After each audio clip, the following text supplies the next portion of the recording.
Good morning. My name is Jovita Dominguez, and I am the Chair of Education and Licensing, and we're going to do roll call. I believe President Trujillo is here. Yes, good morning. My name is Dolores Trujillo.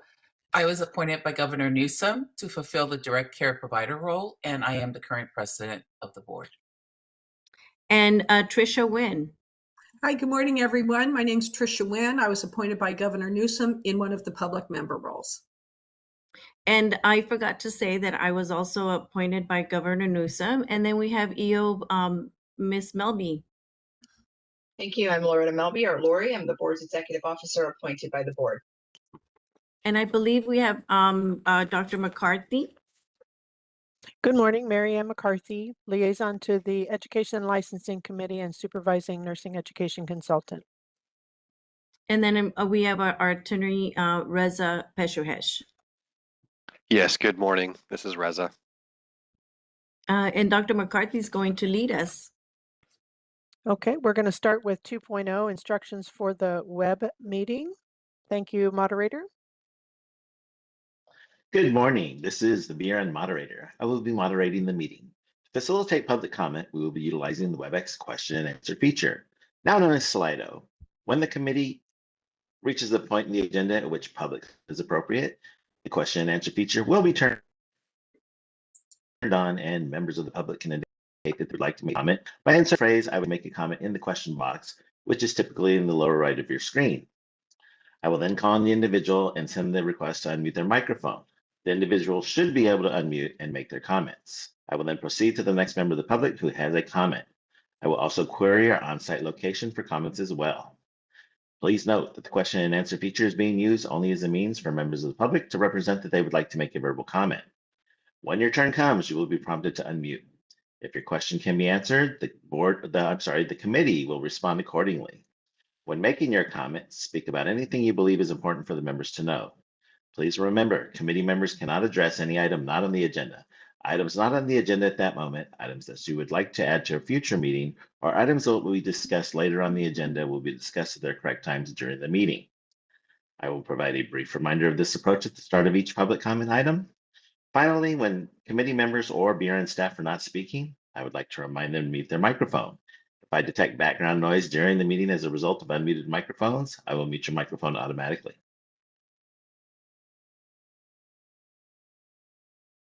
Thank you. Jovita, if you would like to send us to public comment for items that are not on the agenda. Thank you. BRN moderator, would you take us to public comment, not for items not on the agenda, please? Thank you. We will be opening for public comment now. Please refer to the screen share for members of the public to see how they should type in their request for comment. I've activated the question and answer feature. Members of the public can indicate that they would like to make a comment by typing into the question box, I would like to make a comment. I'll pause for a moment for members of the public to type in, I would like to make a comment.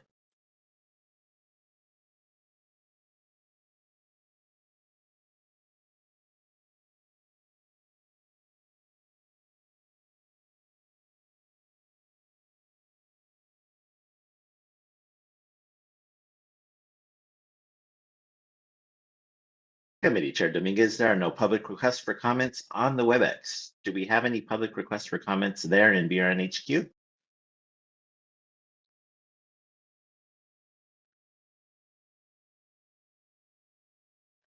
Is there somebody physically there this morning? There is. We do have Macaulay and Marissa and others sitting in the hearing room. We're just not able to hear them at this point. Okay, right. They told me right now we do not, but I do have a Juan Fernandez who would like to make a comment. So 1 second, please. Okay.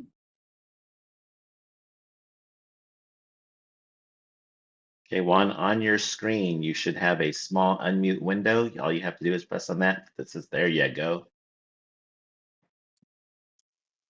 Do I have video as well, or is it just audio? No, you do not. Just audio. Okay. So I just wanted to say, first of all, thank you and good morning for your time. I'll try to make this pretty quick. I know you guys have a lot of very important things to go over. So my name is Juan Fernandez. I'm a board certified registered nurse and APRN in multiple states all throughout the country. And I currently run and manage and own and started and co-funded and co-founder of Vitalink Telehealth. I'm here today because I have a nurse practitioner furnishing application that's been on open since September 2025. There is a deficiency on it, and despite multiple attempts to reach out to the California Board of Nursing through multiple means, phone, email, I've even flown from Miami, Florida, which is my home, to California to try to speak with someone and have my fingerprints completed. And I've been unable to speak with anyone in the board. I really think that this makes it really unfortunate for people like myself who don't have access to these types of meetings. I was only able to get access to this meeting because I messaged the person that I've been trying to speak with for some time now. I'm not sure how to say her name correctly. It's Macaulay. I don't know how to say her last name, so I apologize. Okay, it's Macaulay But- Fusarens. And yep. Correct. And I received a automatic response email that said that she was in this messaging and this video. So I joined just out of curiosity to see if I'm able to speak with someone and address it in front of everyone so we can fix this and make it better for people like myself and others as well. Because not for anything, it's very unprofessional and it's very unkind to send emails and get no response, to leave voice messages, get no response. Imagine if I treated my patients and the residents of California like that as a nurse practitioner. Would my business succeed or would it fail? Would you guys leave me good reviews or would you go somewhere else? This is really disappointing and hurtful. It's cost me, my business, my family a lot of money, time, and frustration. I don't know who else to reach to. I've sent my final emails to multiple people from the bottom all the way to the top in the executive team today. I'll also be sending faxes out just to ensure they're received. And lastly, my last point would be that I would then have to go to higher ups, which would be legal, and then go to the government team, which I'm assuming there's governor. I heard some of you were appointed by Governor Newsom as well. So that would be my next step. And I'm hoping that I can find some resolution. And I know that you guys have a really important meeting you're supposed to have now. And I want you guys to have it, right? So I just kind of want to go on my way. And hopefully one of you will be able to help me and address this today or sometime this week. I know you're all very busy, but this is the only way that I was able to do it. And I'm crafty and I'm very good with technology. So I was able to get on here just because Mrs. Macaulay's email just sent me a random email back out of happens chance stating to join this WebEx meeting. And I was able to get in, right? But for the average person who's not crafty like this, who doesn't know technology like this, I can only imagine what a nightmare it must be to communicate with the Board of Nursing in California. Mind you, I'm also licensed as a nurse and APRN in 18 other states in our country, and I've never had to deal with this before with any of the other Board of Nursings. And that's all I have to say. So thank you for your time. Thank you, Juan. I wanted to let you know that this morning when I did sign into my email, I did see your emails. I saw 2 of them that came through that were actually addressed to me. I've not received an email from you prior to today. And immediately upon receiving the 2 emails from you this morning, I did forward it to licensing to be looked at and addressed. If it is missing fingerprints, however, you are responsible for turning in fingerprints. We cannot issue a license without that. So it is difficult when you are an out-of-state practitioner to complete fingerprints as they cannot be done online. You do have to either travel into California to complete your fingerprints, or you have to request a hard card. That hard card will need to be sent to you. You will have to roll them at a physical location, typically a police department, and then you will have to mail them in. That is not a BRN requirement. That is a Department of Justice requirement. That's for the state of California. So if we are able to receive your fingerprints they are rolled as a hard card. They are sent to DOJ and you are cleared.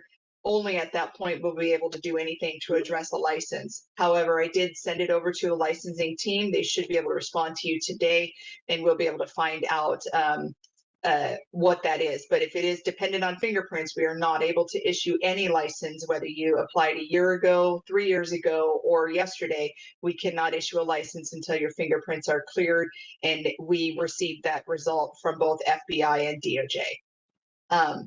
But on our website, it looks like you were able to find our contact information. It is on the bottom right side where it says executive leadership. It also says contact us.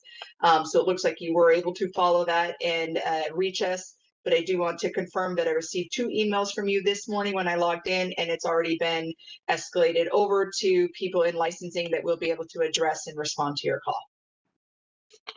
Thank you. I really appreciate that.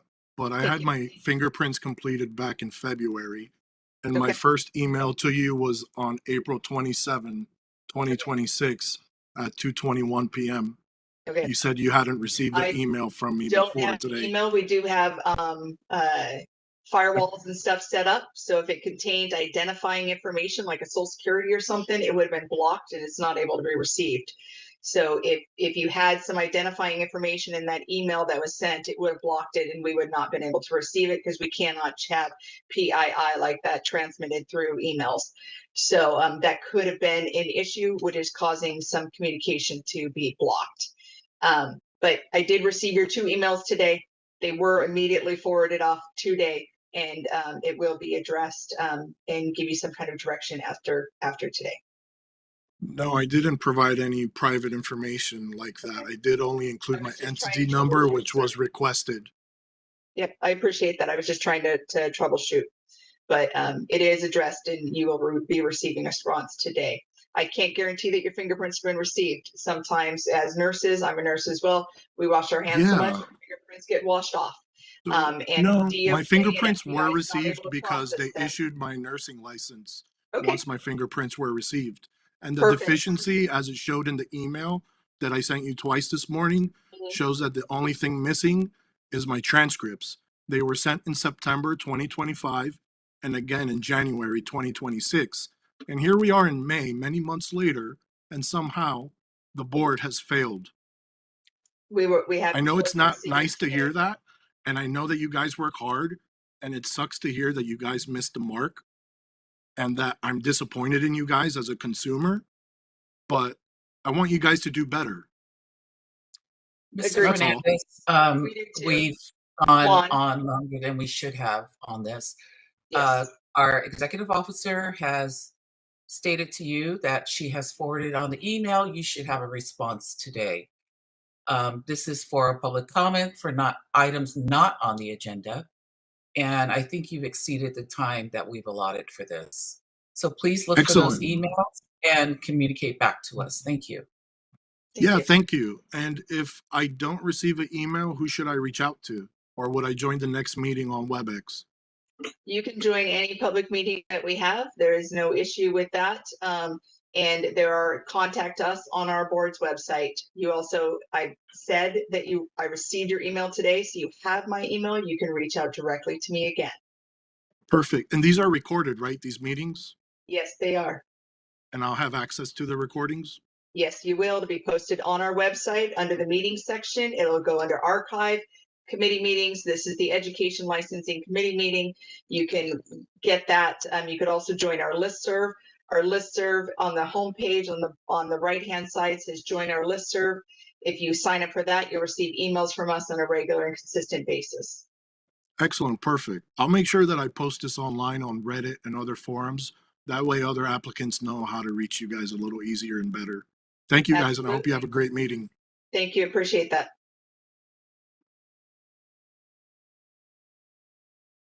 Committee Chair Dominguez, there are no other public requests for comments on the WebEx. We have no in-person representation in Buren HQ. Would you like me to close this window? Yes, thank you. Thank you.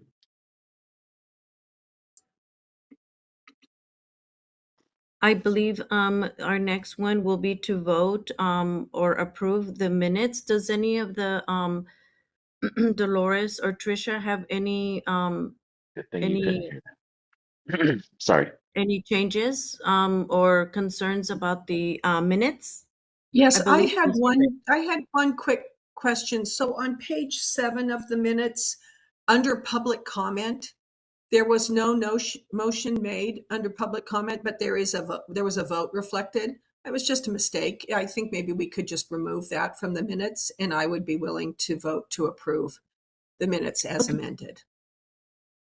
We could do that. And Good I would catch. second, I would like to second Trisha's Oh. motion. This is Dolores Oh. Trujillo. Trish, Good, can you just that's- reiterate where we're looking for that change? Page 7. It's page 7 in the minutes. I'm going to pull them up. It just was under public comment. It said public comment. Okay, looks like Carrie maybe Barnes. item 4.0 there.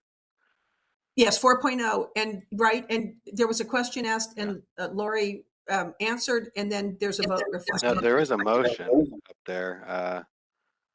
4.0. Let me make sure I'm looking at this correctly, but 4.0 starts on page 6. Motion by Dolores to approve the ELC meeting minutes. Second, Patricia. Oh, Public comment, Carrie. So that was, oh, I see. That's my mistake. Thank you very much. Thank you very much. You're right. So then we can, there was a first there and a a motion to second. approve? And If you're okay, Jovita, I would like to restate my motion to just approve the minutes as perfect. written. And I believe Dolores second. And you're okay, Dolores, with that? Yeah, let Trisha restate her motion, and I'll I second would it. just like to approve the minutes as written. And I will second it. This is Dolores Trujillo. Thank you. BRN moderator, would you take us to public comment? We will be opening for public comment now. Please refer to the screen share for members of the public to see how they should type in their request for comment. I've activated the question and answer feature. Members of the public can indicate that they would like to make a comment by typing into the question box, "I would like to make a comment." I'll pause for a moment for members of the public to type in, "I would like to make a comment."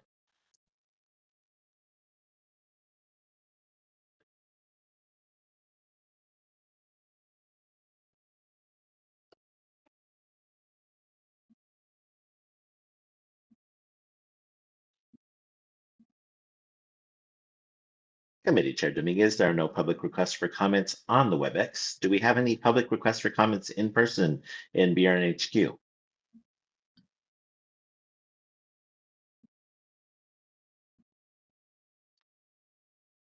We do have one in BRNHQ. 1 second, please.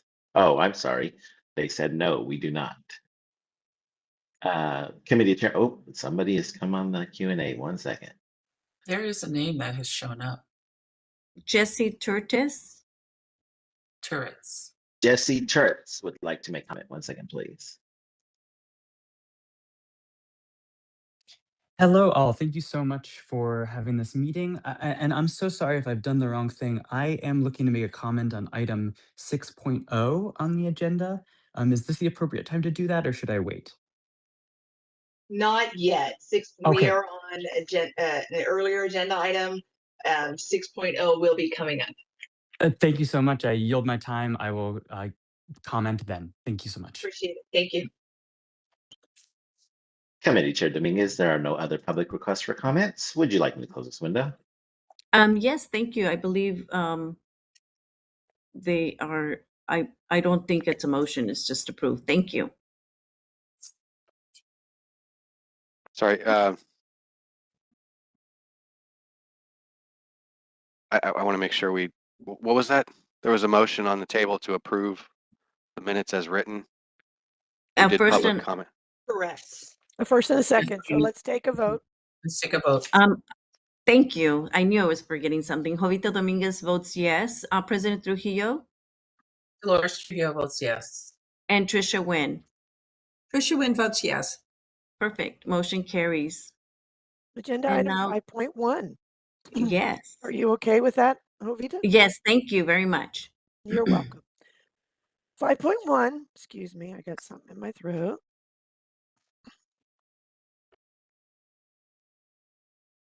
Discussion and possible action regarding whether to recommend approval of the proposed curriculum revisions, the clinical facilities, and to acknowledge the receipt of program progress reports.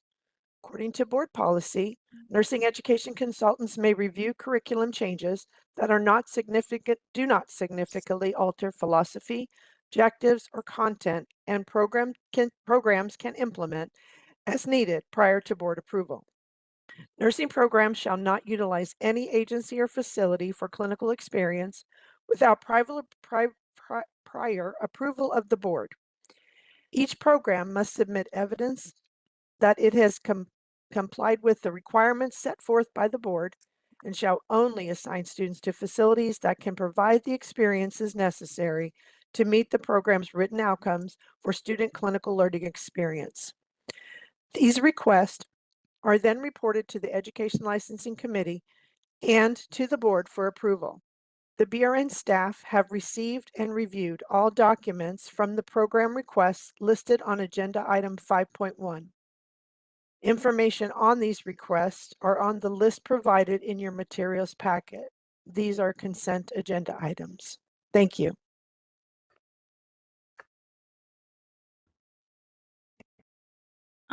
President Trujillo or Tricia, any questions on 5.1? No, and I'm willing to recommend approval of the Yeah. proposed curriculum revisions and clinical facilities and to acknowledge the receipt of program progress reports. And I'm willing to second that motion. This is Dolores Trujillo. Thank you. Then BRN moderator, can you take us to public comment, please?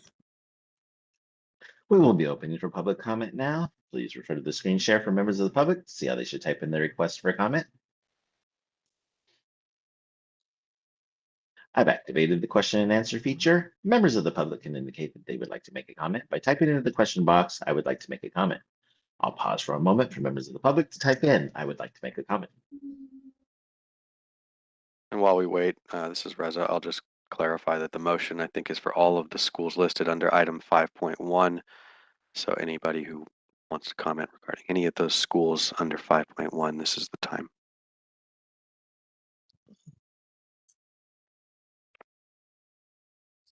Committee Chair Dominguez, there are no public requests for comments on the WebEx. We have no in-person requests for comments in BRNHQ. Would you like me to close this window? Yes, thank you. I'd like to take a vote. Jovita Dominguez votes yes. President Trujillo, Dolores Trujillo votes yes. Tricia Nguyen, Tricia Nguyen, yes. motion carries. Thank you. 5.2, discussion and possible action regarding whether to recommend continuing approval of approved nursing programs. This time we only have continuing approval of pre-licensure programs, and they are numbers 5.2.1 through 5.2.5 on your agenda. And the BRN staff have received and reviewed all documents from these programs on the list on the agenda.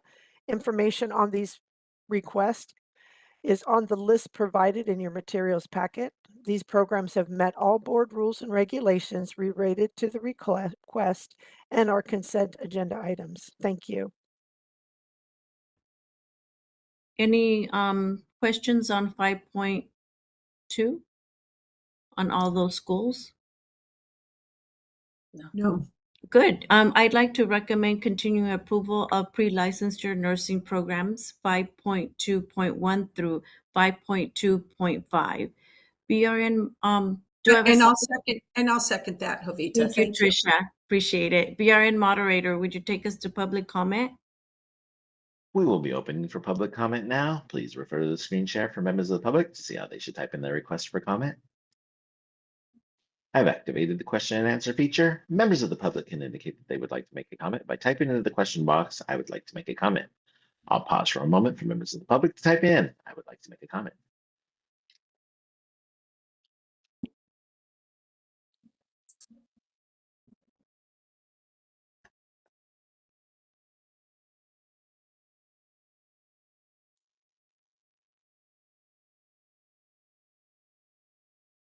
Committee Chair Dominguez, there are no public requests for comments on the WebEx. We have no in-person requests for comments in BRNHQ.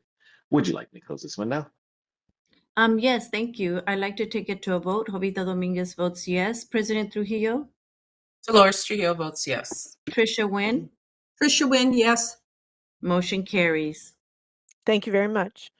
Agenda item 6.1.1, discussion and possible action to make a recommendation to the board regarding outstanding compliance issues at Pasadena City College Associate Degree Nursing Program. Information on this program can be found starting on page 54 of your packet. And board moderator, if you would please elevate the presenters on the list for Pasadena City. Pasadena City College is currently experiencing compliance issues related to the board's ongoing oversight and approval process. In January of 2025, the nursing education consultant began meeting with the program's administration to prepare for a routine continuing approval visit scheduled for March 26th, 2026. These meetings continued through October of 25. In November of 25, the program director informed the NEC that the dean was not permitting her to administer the program in accordance with BRN regulation. She also reported that she was unable to provide the required documentation for the board visit, nor the ASIN accreditation initial self-study visit. The NEC notified BRN leadership, and in October 2025, the BRN leadership and the NEC met with the college administration and the currently approved PD at that time, program director. During the meeting, the dean stated that the program director could not function according to BRN regulations because she was classified as faculty and not in administration in the college. Due to the extensive nature of this agenda item, I want to please refer you to the agenda item summary on page 55 of the packet for all details related to this. Pasadena did not submit an executive summary, and the representatives are here to answer your questions. Thank you. Thank you. So I'll jump in as well because I have been involved in 2 meetings with campus administration as well as the nursing program administration. In Board of Nursing regulatory requirements, the director of nursing that is an RN that has met qualifications is approved by the board and is expected to have the oversight of the administration of the board. It is clearly defined in our regulation that it is set that way, and it has not been an issue with both our private colleges and universities as well as our community college historically. However, during the initial meeting that we did have with campus administration, they said that it was in conflict with their union agreements as well as conflict with the ed code. Further in that conversation, we talked about the processes that other community colleges used. And that was to either update the MOU for the specific position or to create a position that is an administrative role that would serve as the board approved registered nursing program director that would then be able to have faculty report to them. They would be able to have the assistant director report to them and be mentored by them.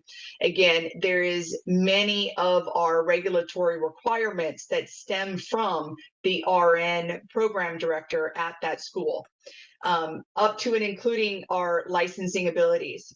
Our California grads, when they license, they are processed through what we call a grad portal.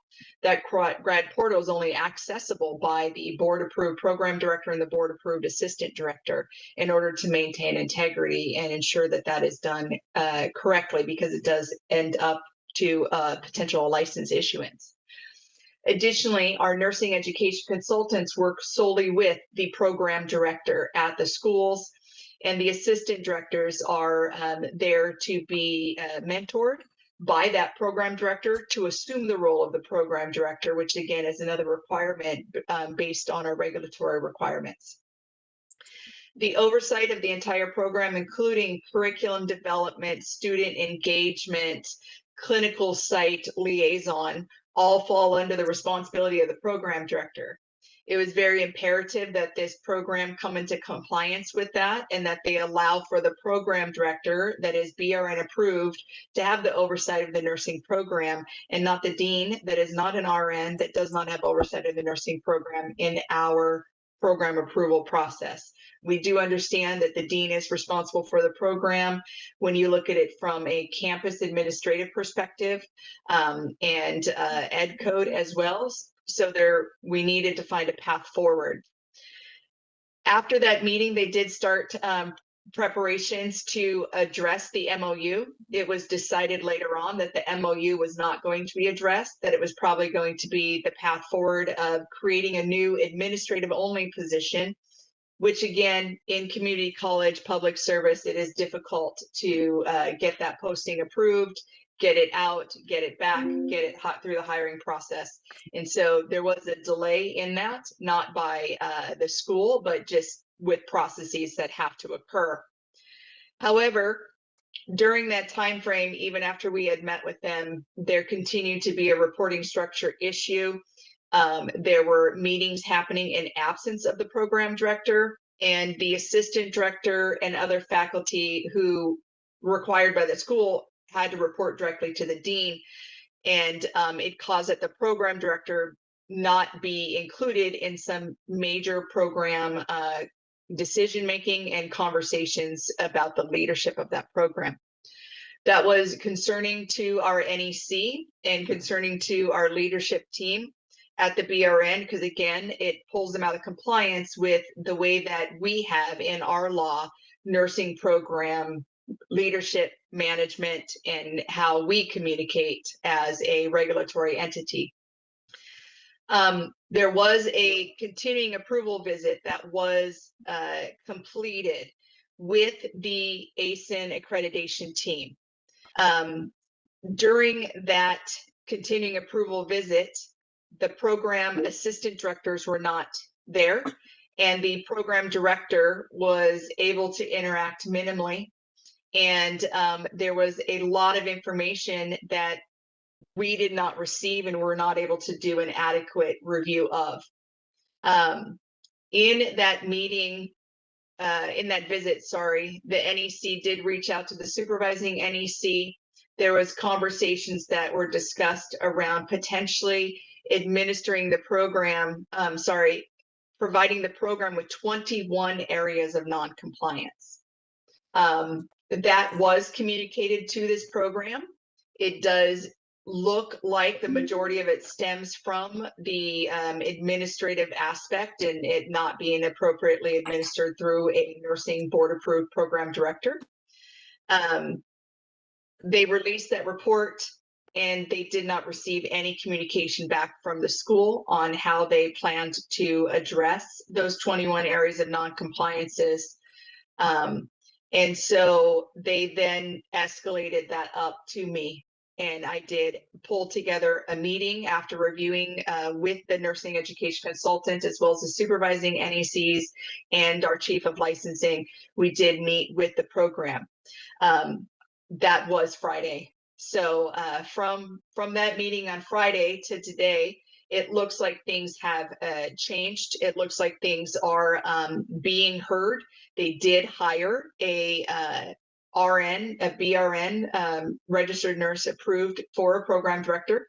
They did, they are onboarding that person. That person was on the meeting and she did share with us that she has identified some of the same issues that we had identified and that they are putting a plan together to address them.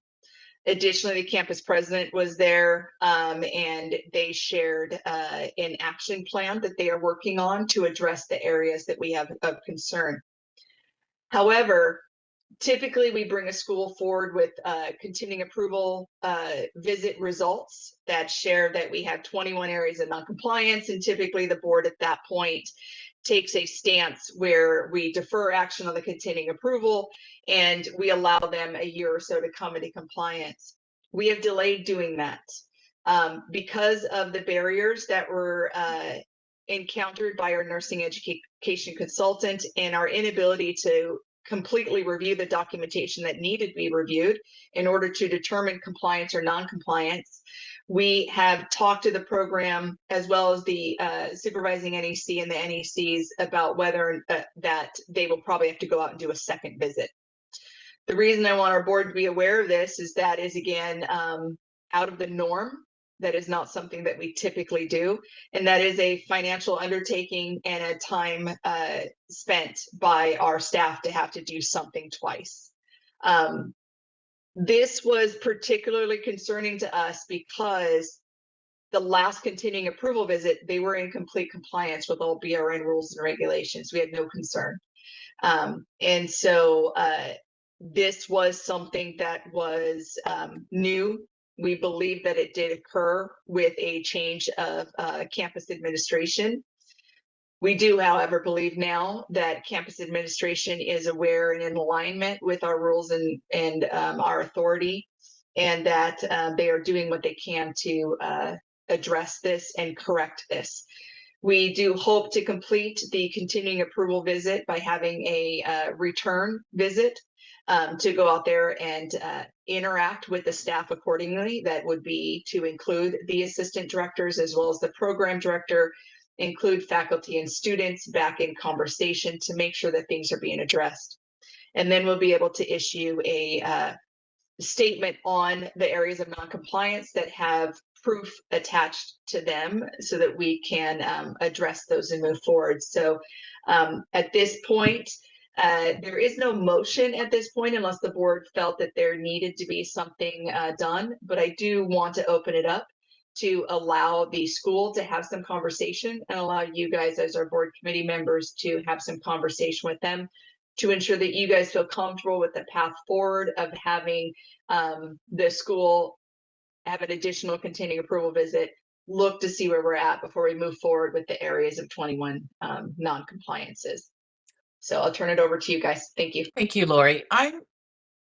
While the school is going through this, they have students that are currently enrolled. Yes, they do. They do. Yes, we have not So- addressed their current enrollment at this point. The students were part of the continuing approval visit, which brought this to our attention. The students were affected by this. They mentioned various clinical issues, scheduling issues, communication issues, response issues. There was a lot of conversation around the effect that this had on the students, which when you have that effect on the students, you know it is affecting faculty, and it just kind of goes all the way up to program administration. So is there an idea of a timeline to correct these 21 areas of non-compliance? We're not actually discussing the 21 areas of non-compliance now, because when we issue an area of non-compliance, what we typically do is we have evidence and documentation to support that. Because of the inability of our NEC to access documentation or receive the communication from the program director, we are missing key areas that we were not able to adequately review. So this is not the norm where we would be bringing them forward to talk about the 21 areas of non-compliance. This is actually a larger concern than that. It is the breakdown in the oversight of the BRN and the laws that we have that are required to be followed. It does, however, look like that major issue with program administration that we utilize as our mode of communication and oversight and licensing has been addressed as of recent. So that one area that was truly the focus that was making this entire program not be in compliance because they did not have an appropriately functioning program director, looks like it has been addressed. If you guys remember, last year, I believe, we had a program, a community college come forward, and they were at risk of losing a program director. And I said, wait, stop. If you lose a program director, we lose the entire program, right? This is larger than what is being brought forward. And we immediately had people come forward and step up to become the program director. The role of the program director is the key to the success of the entire program. And so when that role was the one that was compromised and the reporting structure was compromised, it in fact threw them out of compliance with almost every single rule and regulation that we had. That is why the role of the program director is so pivotal when we're looking at the running and the management and stuff of our nursing programs. So this was a larger issue. It looks like as of Friday, that issue, when I did meet with them, has started to resolve, and that it looks like it is being moved forward in an appropriate fashion. But again, I encourage you guys to reach out to the program administration that is on here. We do have Joyce Muingo that is on here, and Laura Ramirez that is on here. And I apologize if I'm butchering those names, but it looks like we have 2 program representatives currently here that could answer some questions for our board members. Maybe before we hear from them, I could ask a couple of questions that they might answer. Wow, 2 pages of a staff report, and I just could not believe how upsetting and troubling this is, where a school just completely stops talking to the nurse education consultant. I'm glad that on Friday things started changing, but wow, that was a long time to really be kind of belligerent in not dealing with the BRN on this program. So I'm very concerned about Pasadena City College, and I would like to have them come back at every single board meeting and committee meeting until they get themselves, together. I am very concerned about how many students are being affected by this. So I would like to now hear from the program, but I would just say, I'm really unhappy with how things are going here. And I'm really sad that it's a community college that's having these concerns. Go ahead, Laura. Hi, good morning. My name is Laura Ramirez. I'm the Vice President of Instruction here. And yes, we are also very concerned. We've put in motion a lot of things, primarily getting a new program director on board to make sure that we have regular ongoing communication with our NEC, with the board. We're more than committed to coming to every meeting and giving a follow-up, an update on the changes that we're making, on the improvements that we're making, and any other information that the board may need to support our program.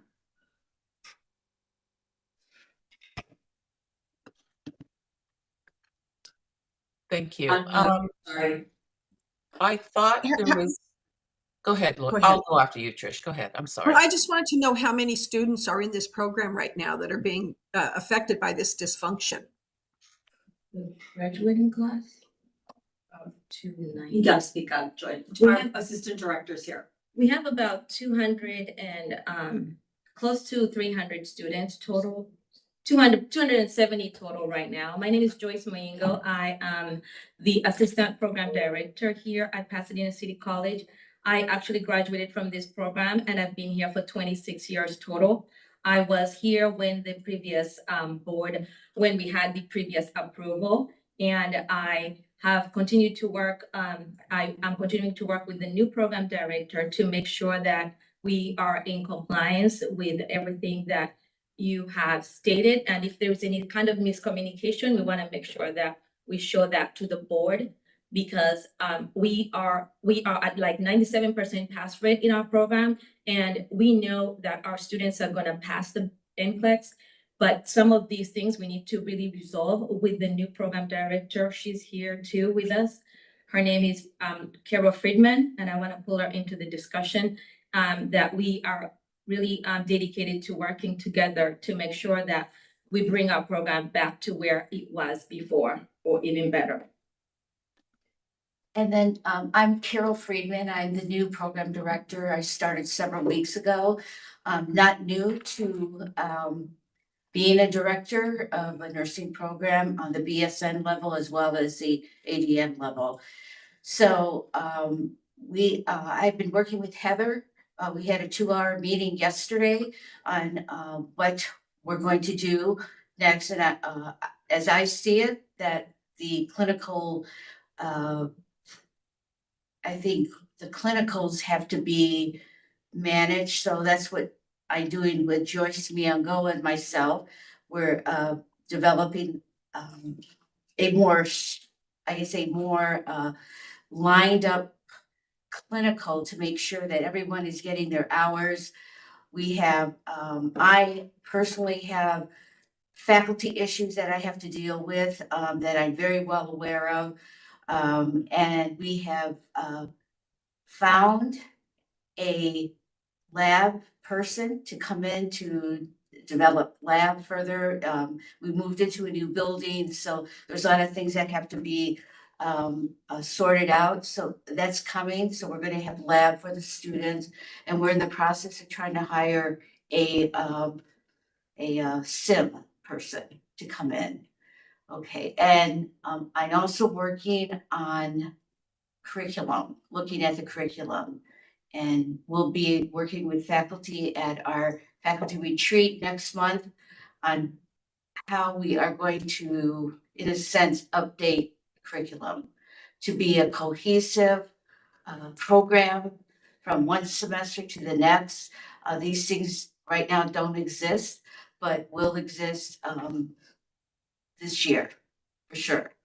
So I'm very aware of the problems. I'm very aware of our noncompliance and need the opportunity to, and the time to approach each one very deliberate and to the standards of the BRN.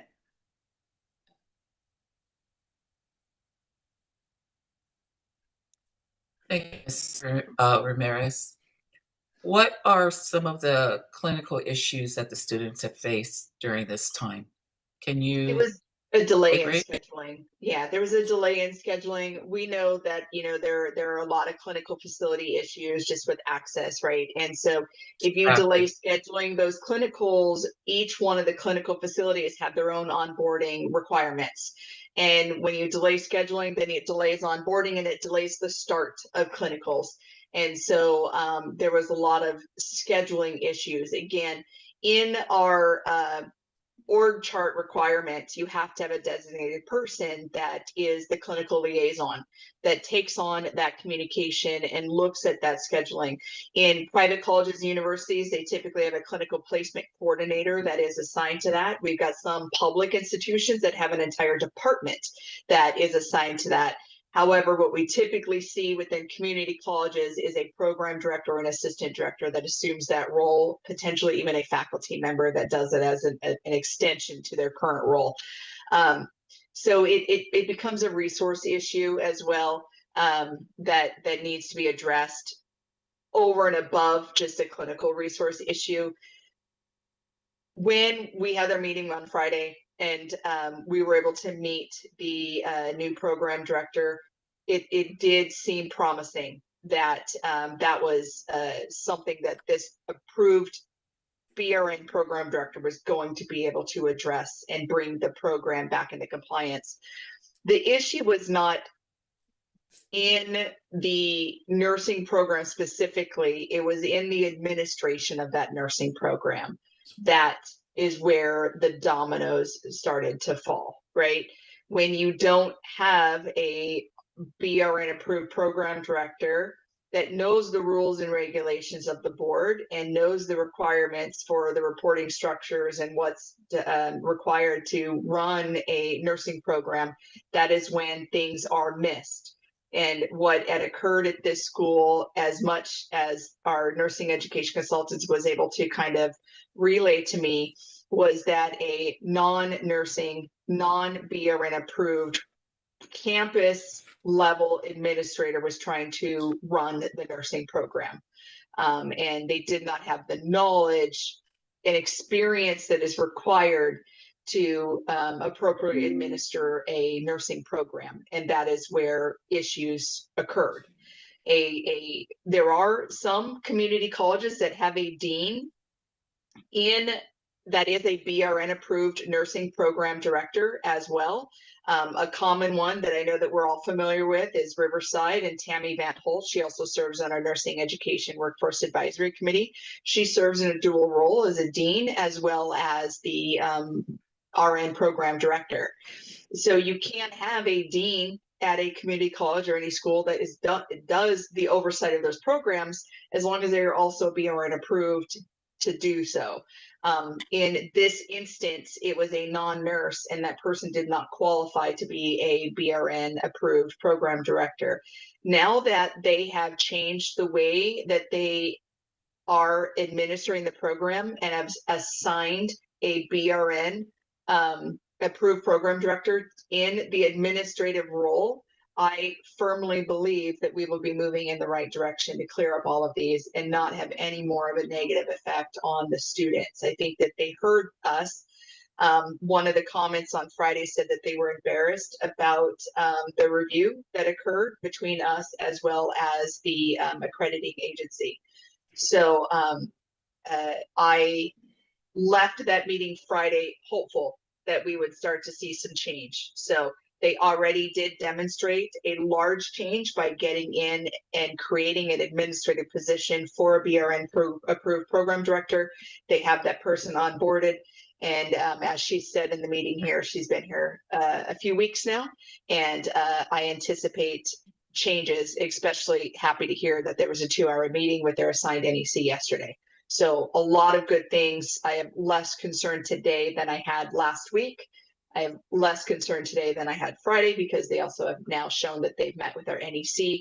But it is definitely something that needs to be highlighted when you have regulatory requirements that are not being met and that potentially are not seen as authoritative in a manner that it needed to be when we had this meeting last November. Thank you, Lori. Thank you. Trish, I think you're on mute. Thank you very much. I just wanted to ask Dr. McCarthy if there's anything that we need to do today to kind of move this forward and get a report out next time we meet. I don't think there's anything we need to do today. We are all on board with the myself, my other assistant, or my other supervising NEC and the NEC who has this program to work with them. The key is that we got to get what we need, right? Yeah. It can't be, we're not going to give it to you. It has to be, you are giving it to us so we can review and verify each of the regulations are met. And we are all about helping them come into compliance because it's not unusual to have a visit and have some things go left of center. But that's our job, to bring them back. So if we can get full cooperation, and as Lori said, the program director can actually run the program with the faculty and staff without interference, for lack of a better word, of the dean, I think that we will be able to work through this. It might take some time, but I do think we can work through this. And then one thing, Tricia, I think we would need is you did mention that you wanted them to return to committee and board. You would make a motion compelling them to return to committee and board until you don't want them to return to committee and board any longer. And so for a recommendation and a motion, that would be that you would make the recommendation to the board to have Pasadena College return to each ELC and board meeting for the foreseeable future. So moved. And would you like them, I mean, that usually comes with a progress note. So, or, you know, we'll have information for you from them every time. They will submit stuff on a, you know, on a meeting basis as far as where they are and what has been addressed and what we're still working on as they come forward every time. Yeah, I'm looking forward to possible progress they may have made in the next board meeting. So okay. So in June, right. we'll have our first report. Absolutely. Yeah. Okay, so do you want to do a second on that, Dolores? Yes, I will second the motion that Trish so moved. Thank you. I believe we'll go to BRN moderator. Would you take us to public comment, please? We will be opening for public comment now. Please refer to the screen share for members of the public to see how they should type in their request for comment. I've activated the question and answer feature. Members of the public can indicate that they would like to make a comment by typing into the question box, "I would like to make a comment." I'll pause for a moment for members of the public to type in. I would like to make a comment. Jesse Turrets would like to make a comment. 1 second, please.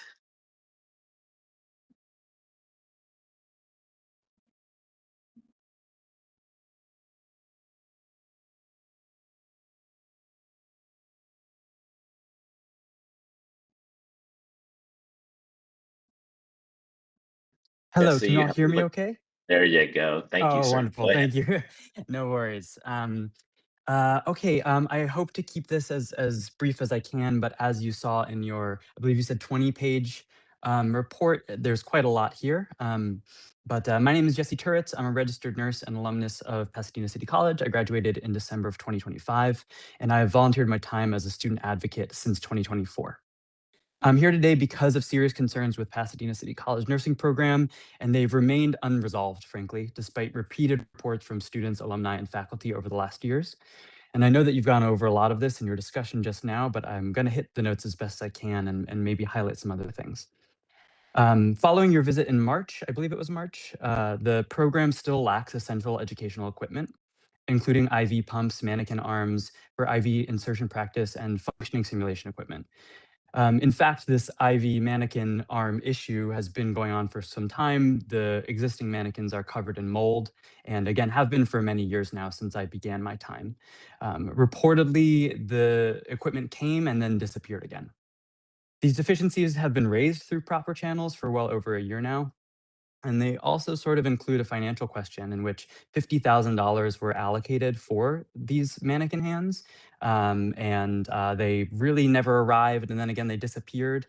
$50,000 is a lot for mannequin hands. They're about $300 each, $400 each. So I'm not sure if they were giving mannequin hands to every single student, but I'm not quite sure where the remaining approximately $40,000 was going to go. We've asked about this specific complaint, as well as many others, and the dean, who has been mentioned here, as well as other people, including Joyce Muyingo, have sort of swept this under the rug and have not provided any transparency for students. The program, I believe, has grown about 70% since 2025. At the same time, students continue to report intimidation, coercion, and retaliation when attempting to raise concerns. I personally received a lot of that myself. There are ongoing concerns about this financial transparency. And there are specific concerns about Joyce Muyingo, who is here on this call. I'm actually quite shocked that she's a part of this, as she is a major issue for the program itself. Students have described experiences ranging from psychological mistreatment to serious clinical safety concerns. I've heard repeated reports from students and visualized them myself about unsafe patient situations during clinical instruction in which students felt pressured to proceed despite voicing concerns to her specifically when she was in charge of that clinical group. These safety concerns have actually resulted in codes being called on patients and poor patient outcomes, let alone the psychological and physical safety of students. Students have reported many complaints through DSPS and Title IX channels, and they don't appear to result in meaningful follow-up. They don't even seem to, from the channels I'm speaking to, they don't even just seem to show up officially. Joyce Muyingo has coerced students into signing dismissal paperwork that resulted in their dismissal. She's publicly called me schizophrenic when I identified grammatical issues with her test, and she even has stated that she does not write her own tests. Again, I say all this not specifically to call her out, but as it relates to the school's ability to function. When I have brought these issues up, and other students, many other students have brought these issues up to the school itself, nothing happens. It all gets swept under the rug, and even retaliation occurs. So yeah, the fact that she's even here representing the school shows the inability to handle grievances and function appropriately. In the ASEN public hearing, it was also discovered that students and faculty were sent to a clinical site without an active contract in place, which raises serious concerns about liability and patient safety, and that was done specifically under her watch. I personally began raising these concerns regarding safety, finances, scheduling, and program operations in spring 2025. I escalated those concerns beyond the nursing department to Vice President of Instruction, Laura Ramirez, who is also here, and I thank her for her help. After initially reporting after my initial reporting was ineffective, I brought it to her, along with another student. I was told an investigation would occur, but I basically haven't heard from her since, and that was in October of 2025. I've emailed her several times. Students and faculty have continued reporting worsening conditions. I guess in the past 4 days, things seem to have turned around. Frankly, I don't think that years of worsening conditions can truly be turned around in 4 days. So I'm excited to hear more about that as well. On scheduling, students often receive schedules only days before the semester begins. This forces many students to choose between childcare responsibilities and remaining in the program. I know several students who have actually been forced to make that choice by the dean and have, of course, chosen their children and dropped from the program. During my final semester, my cohort had all classes scheduled on one day, beginning at 6:30 a.m. and ending at 10:30 p.m. When students raised concerns about safety, learning outcomes, and exhaustion, we were simply told that, quote, nurses work long hours and that there were not enough instructors or classrooms. This idea that there are not enough instructors or classrooms has been pervasive. Not only does clinical scheduling affect clinicals, of course, but it affects the cohort's entire schedule, right? Which has not really been addressed in your conversation before. It's not just clinical scheduling, it's our whole schedule, because they cannot schedule our classes and labs until they figure out what day we are in clinicals. And scheduling is not the only issue, although it seems that that's what we've been focusing on. Some students don't even have clinicals assigned. In my second semester, we didn't have a clinical instructor assigned to us until we raised our voices, and we received one about a week before we were supposed to go to an outpatient surgery center. A professor was hired last minute and then given no support in onboarding and was never even given access to Canvas. I believe that that this issue still occurs. I've heard from other sources. Students have even been sent to skilled nursing facilities for their advanced med search rotation in fourth semester, as Joyce Muyingo has not been able to appropriately assign them. And then again, when students raise concerns, they're basically just bullied into submission. I cannot express enough that scheduling is not the only problem. Faculty were frequently double booked, leaving classes early to begin another class late. The simulation lab remains in poor condition, and students addressed these issues publicly before the Board of Trustees in March, but there has been little meaningful follow-up. In fact, I tried to follow up myself with them, and I have not even received a receipt of that email being received by them. Instead, they actually forwarded that email to the president, Juan Gomez, Jose Gomez, who told me that that the appropriate administrators would be reviewing this information. Those appropriate administrators listed were the exact administrators that I had concerns raised against them. So I want to acknowledge that there are many compassionate and hardworking faculty members within the program, and I do hear wonderful things about the new director, and there are wonderful things to be said about our former director. However, still several people and several faculty members have expressed that they feel unable to speak up with fear of retaliation and evaluations. And in fact, their own faculty association reportedly have told them to never speak against the dean for fear that they will not receive tenureship. Meanwhile, students describe overworked faculty who themselves say they don't have authority or support to address the systemic problems. And the idea that they have a 97% pass rate to me is laughable because this does not include the countless students who have been left in the dust because of Joyce Muyingo and Micah Young's bullying. I know countless students who have listed specifically psychological issues or physical issues that have kept them from continuing with the program due to their dealings with Joyce Muyingo and Micah Young. The program's inability to support the students in simulations, lab time, professor ratios, and appropriate equipment does not speak to a 97% pass rate. So at this point, the program appears to lack functioning, trusted grievance processes for students.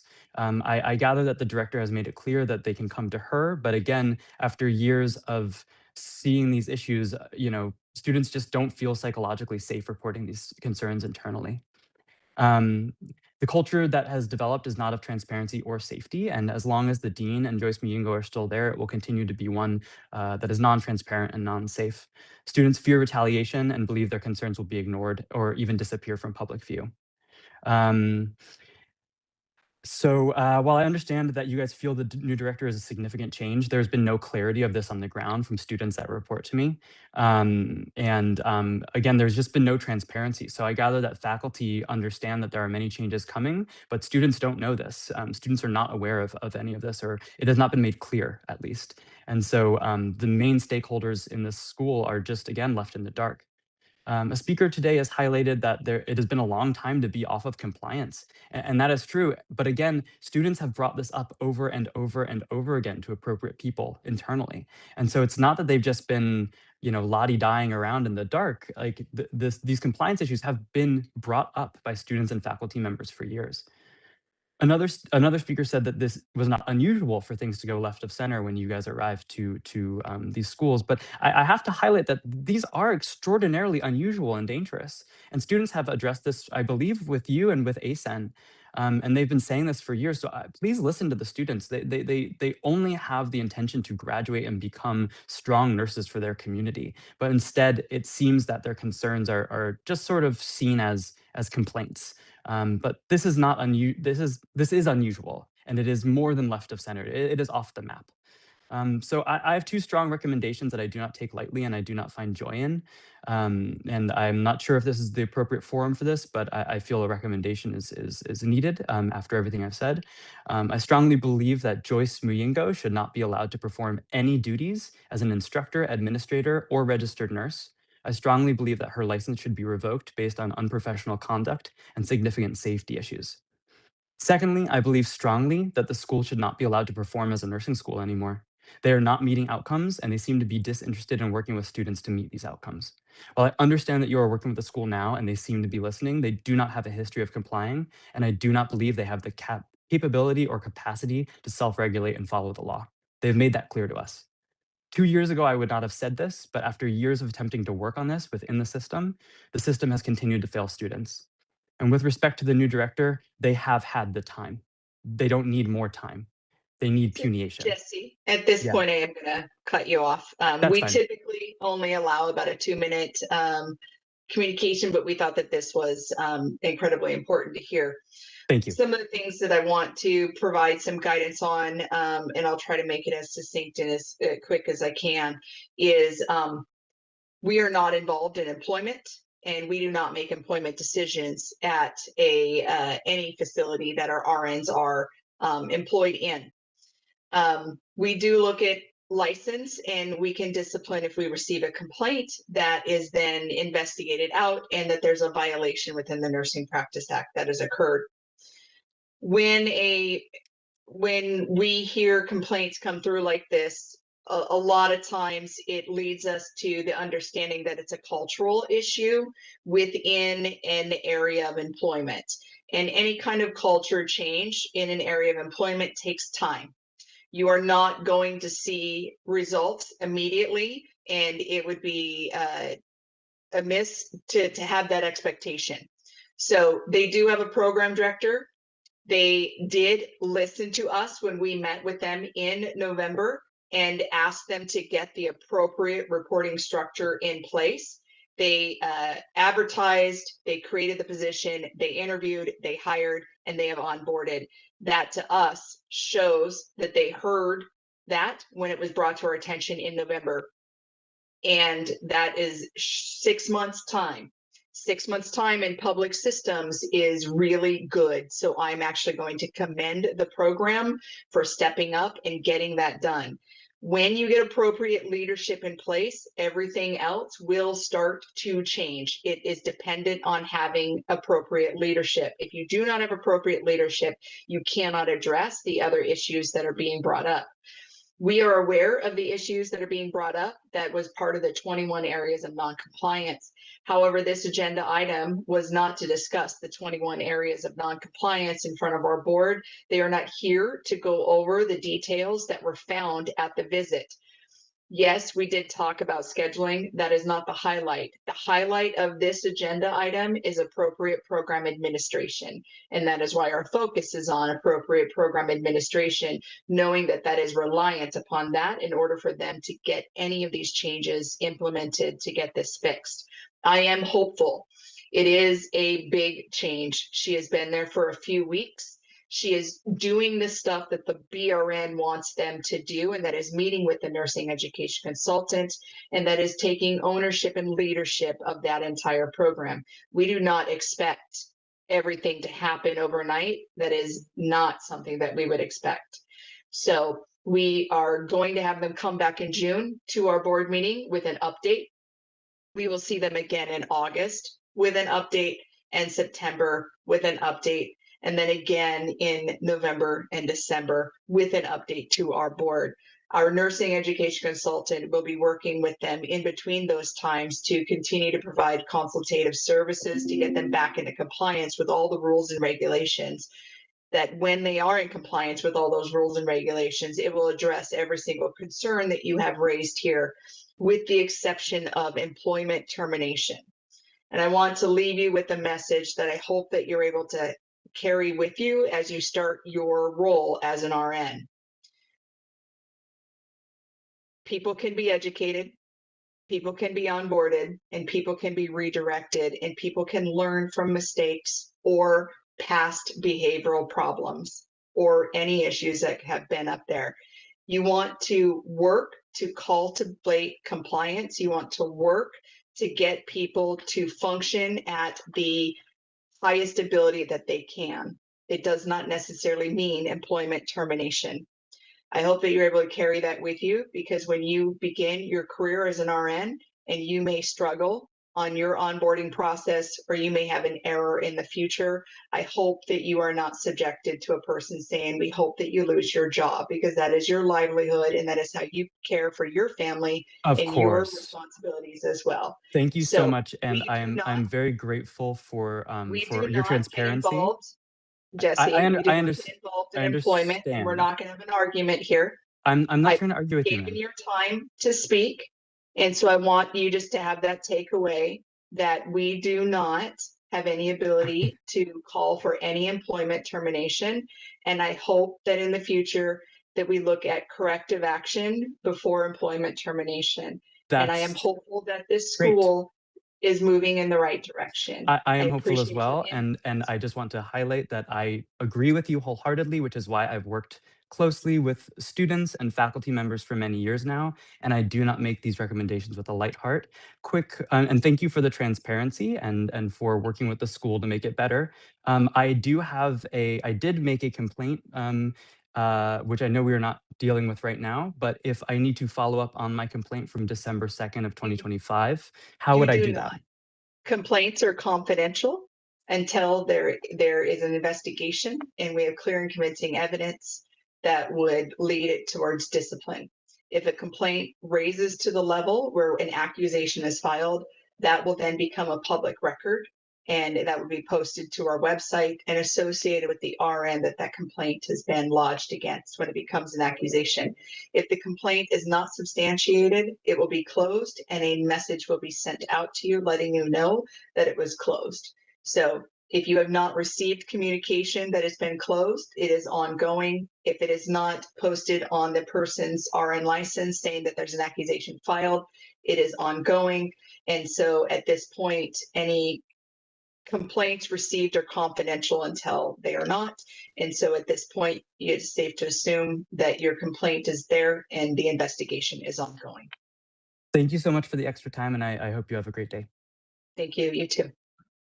I have one more question. Lori, Yes. is there an avenue or a portal or place that the students can raise their concerns themselves regarding this program? For BRN involvement, they can reach out to their NEC. They can also file complaints just like anybody can file a complaint against an RN licensee. As you are aware, all faculty and all BRN approved program directors and assistant directors are RNs first, and complaints can be lodged to get their license if they're not following the Nurse Practice Act. And then we would have the authority to investigate and make a determination based on that. The dean of the program is not an RN, so those complaints would not come to us based on licensure. Each of the schools do have grievance policies, and he did mention that maybe that grievance policy was not sufficient, but there is a requirement for grievance policies and they can report up. So they do have an avenue for reporting. our NEC is listening. That is exactly why the NEC brought the 21 areas of noncompliance, and that's why they then ultimately involved me. And we have had 2 meetings so far with this school. Again, this is an abnormal situation. This is not something where I even typically become involved in, because it usually doesn't escalate to this level. The fact that I'm involved in this means it has escalated, means we are moving things in a different path than what would typically be done. As far as program oversight, that would be a complaint that would go to the California Community College's Chancellor's office, and they can manage that through, that's anything outside of our direct program oversight. But there is pathways for communication. Our NECs took this to heart, and we have been working with them, and we do see some positive change on the program side. I want to really reiterate and point that out. When we met with them in November, things started to change. And we are seeing that change now that there is a new program director on, and we will just wish to support them, bring them back with continued reports here to ensure that that progress continues to be made, as this is not something that will be changed overnight. Thank you, Lori. You're welcome. Thank you for your comment. Committee Chair Dominguez, there are no other public requests for comments on the WebEx. We have no in-person requests for comments in BRNHQ. Would you like me to close this window? Yes, thank you. I'd like to take it to a vote. Jovita Dominguez votes yes. President Trujillo? Dolores Trujillo votes yes. Trisha Wynn? Trisha Wynn, yes. Motion carries. Before we move to the next agenda item, I would like to ask for an administrative consideration. In the past, we have limited public comment to 2 minutes. That is not something that is automatically done. Is that something that our board committee members on this meeting would like to limit today's remainder of the Education Licensing Committee to 2 minutes because of the lengthy public comment we've had? Thank you, appreciate that. So board moderator, we will be limiting public comment going forward for Education Licensing Committee today to 2 minutes. Thank you. Thank you. Okay, moving on to agenda item 6.2.1. This is the discussion and possible action regarding pre-licensure nursing programs in noncompliance. The first one is Los Angeles City College Associate Degree Nursing Program. They've been in noncompliance for 1 year following a BRN visit. Information on this program can be found starting on page 58 of your packet. And board moderator, if you could please elevate presenters on the list for Los Angeles City. Los Angeles City College had a continuing approval visit in November of 2024. They were found in noncompliance, and in May of 25, the board deferred action to allow the program time to work with the NEC to come into compliance, including quarterly reports to the NEC and to return to the ELC and board in 1 year if noncompliances are not resolved. They are here today, 1 year later, with unresolved compliances of related to resources under 1424D and 1424H, which include sufficient resources of faculty, library support services, physical space, equipment, technology, and also the amount of faculty to implement the program. This program has written a executive summary and submitted it with the materials, which starts on page 60. And the representatives are here should you have any questions. Thank you. So at this point, Trisha and Dolores and Jovita, you guys you've given them the 1 year. You can extend that to an additional year if you feel that after reading the executive summary and potentially even having conversations with staff here today from LA City College that they are still working on this, you can extend that out. One of the things that you could take into consideration is that 1423.2 talks about denial or revocation of approved nursing program. I have to put it out there. I'm not asking you guys to do this, but it does say that after the board has provided the specific time frame, then the board shall provide specific, they can return to review the program's approval status. And that could be that you would place them on warning status. It could be that you could revoke them. It doesn't mean that you have to. It could be that you can extend it out again and continue to defer to allow them time to come into compliance if you feel that they are making substantive corrective changes showing that path is clearing. The one thing, and this has occurred with LA City College before, when there has been areas of noncompliance, is when it affects the students and they've had adequate time to address this and they haven't been able to. You guys have considered to pause enrollment or drop enrollment. I do not feel that we're in the same situation today as we had been historically when we dropped or paused. But I will allow you guys to go ahead and have conversations and see what you guys think about potentially extending out their deferment and allowing them to return at a later date. I do have a quick question. So when I read on page 58 about the full-time instructors, that the number is adequate provided the program keeps enrollment below the 30 students twice a year, even though they have been approved for an enrollment pattern of 50 students. So that was the one thing in the materials that kind of piqued my curiosity. And I was hoping that maybe Dr. McCarthy could kind of explain to us. I first of all, I should have said, I'm impressed by the steps that have been taken, and I'm hopeful that they're on a good course. And if they need a little time, I'm inclined to give them more time.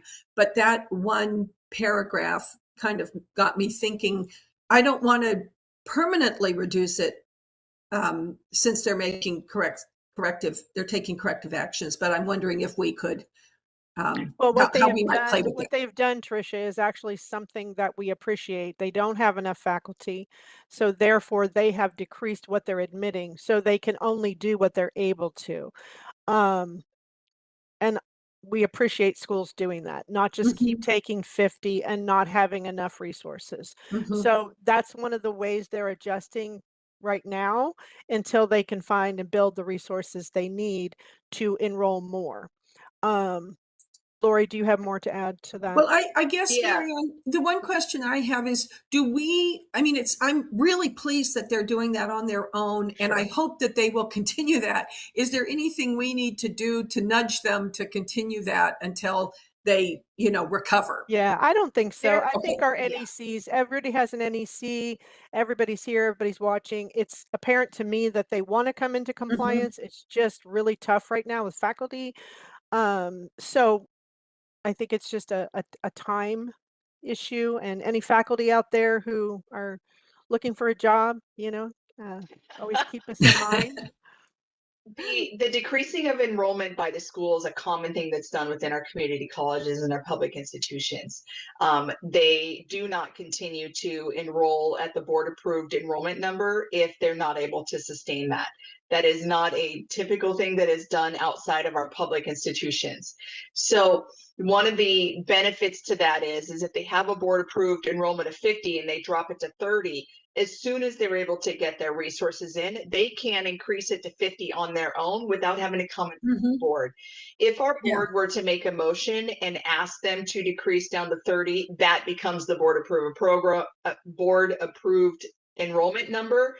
And in order to increase it, they would have to go through an enrollment increase, which is a $2,500 payment. It's a very large And I process. don't want to It's do about that. 6 Yeah. months. So I don't think Yeah. we're at the point where that needs to occur, especially when they've done that proactively.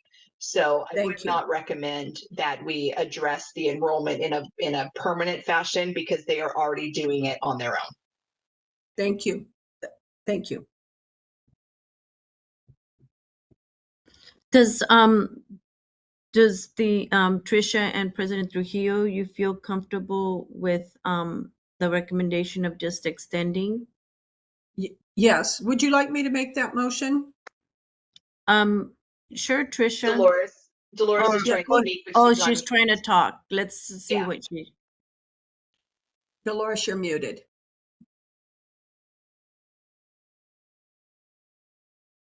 Sorry, I apologize. I would like to hear from this school regarding their timeline. They must have a timeline that they're working on. I'd like to hear that timeline. Hi, ladies. Feel free to get off mute and answer our questions. Thank you. Good morning. Good morning. I'm Dr. Khan, Yes. Vice President of Academic Affairs here at Los Angeles City College. And thank you for having us on here. I'm accompanied by our Director of Nursing, Ms. Sherry Ayub. And here I'm going to let her speak and map out our timeline, but I want to share the commitment of Los Angeles City College to really invest in our resources and our faculty, build our strength, and then work towards coming to the 50 student mark. We're committed to it. It will take time. In the near future, which is fall 2026, we are in the process of hiring 2 full-time faculty. That is our commitment. So we should be able to comfortably accommodate and meet the requirements of BRN to serve 30 students. Our goal is to keep increasing our resources, and I'm going to let Ms. Sherry Ayub pick up from here. Good morning. Thank you so much for allowing us to speak. Just reiterating what Dr. Khan has said, we're fully committed to coming into compliance in a way that's meaningfully and not just, throwing any numbers out there. We're being very strategic about the way that we, with the resources that we're working with and how that dictates our enrollment. I want to reiterate that we do have full support of our administration, our president, Dr. Gabru, our vice president of academic affairs, Dr. Sophia Khan, and our dean, Vivian Alonso. We are all working together as a team. Our entire faculty and staff are all working together to make this program the best it can be. We're coming out of a period of great turmoil. So we are now in a position, 1 year later, where we are not just reacting to instability, we are in a more focused forward place. We are, there's definitely a timeline in place, but there's many variables that will affect that, but we're committed to remaining safe and getting there as soon as possible, but as safely as possible. And I also just want to add that in the report, it was noted that, or the summary, it was noted that we had not yet restored full-time clerical support. That has since been corrected. We do now have a full-time secretary in the department. Just to summarize, fall 2026, we have interviews for a full-time tenure track position on May 29th, and we have another full-time position that will post. We did have an unexpected retirement that kind of reduced our net gain there a bit, but we're looking towards fall 2027, working throughout fall 2026 and forward to get to 40 perhaps by fall 2027 is what we're projecting at this time. Cautiously projected. Yes. Thank you. I don't have any further questions. Trisha, how about you? Sorry, we can't hear you. No, I'm comfortable with giving them a little more time and having them report back. Yeah. Okay. Then we can hear you now. Sorry. I'm so Please sorry. Go ahead. My volume somehow went down. I'm so sorry. We missed any responses when we stopped talking. Okay, then let's make a motion, recommend to defer taking action on the continuing approval status for Los Angeles College Associate Degree Nursing Program, for the non-compliance for 1 year following the BRN continuing approval, while they work to clear the areas of non-compliance. I believe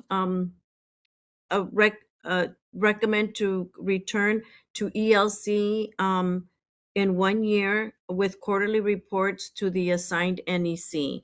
Do I have a second? I'll second that. Thank you, Trisha. BRN moderator, may we go to public comment, please? We will be opening for public comment now. Please refer to the screen share for members of the public to see how they should type in their request for comment.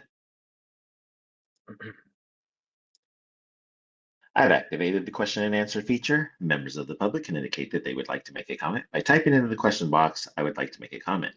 I'll pause for a moment for members of the public to type in, "I would like to make a comment."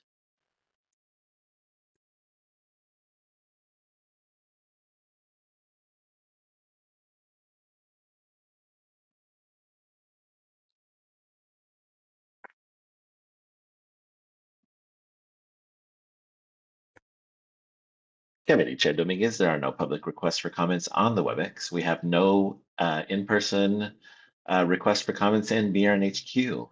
Would you like me to close this window? Yes, thank you. I'm sorry, I'd like to take it to a vote. Jovita Dominguez votes yes. President Trujillo Dolores Trujillo votes yes. and Trisha Wynn. Win, yes. Thank you. Motion carries. Moving on to agenda item 6.2.2. This is the discussion and possible action regarding a pre-licensure nursing program in non-compliance. This is Charles Drew University, the baccalaureate degree nursing program. They have a 2-year average NCLEX pass rate of less than 75. Information on this program can be found starting on page 62 of the materials packet. And board moderator, if you would please elevate the presenters on the list for Charles Drew. In September of 2024, Charles Drew had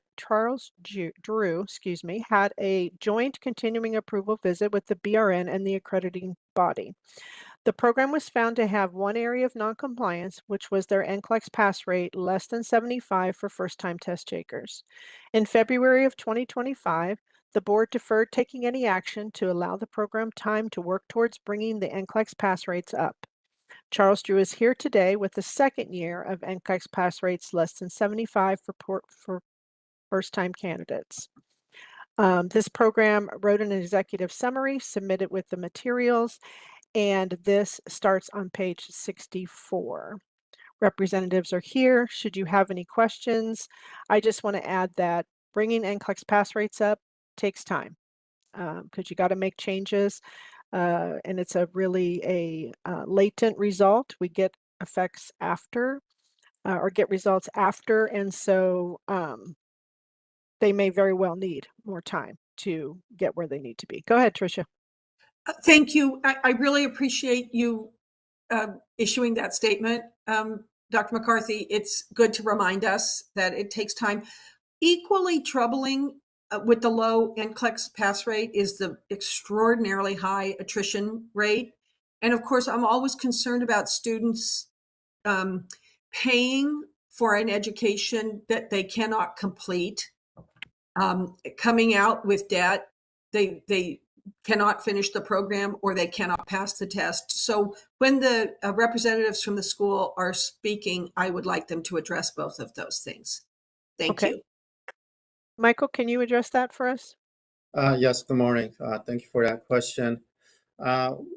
We became aware of the attrition rate, both the Dean, Dr. Fitzgerald, and I, who are relatively new to the university. So we are working with our university partner to see what the attrition rate is and the reason for the attrition rate. Based on our short stay here, we haven't had a high attrition rate during the past 4 months I was here, other than the fact that some of the students had to go on LOA due to the fact that they had some financial hardship or personal hardship. But with that said, I could further look into the attrition rates that were identified and get back to the NSC, Ms. De La Rosa.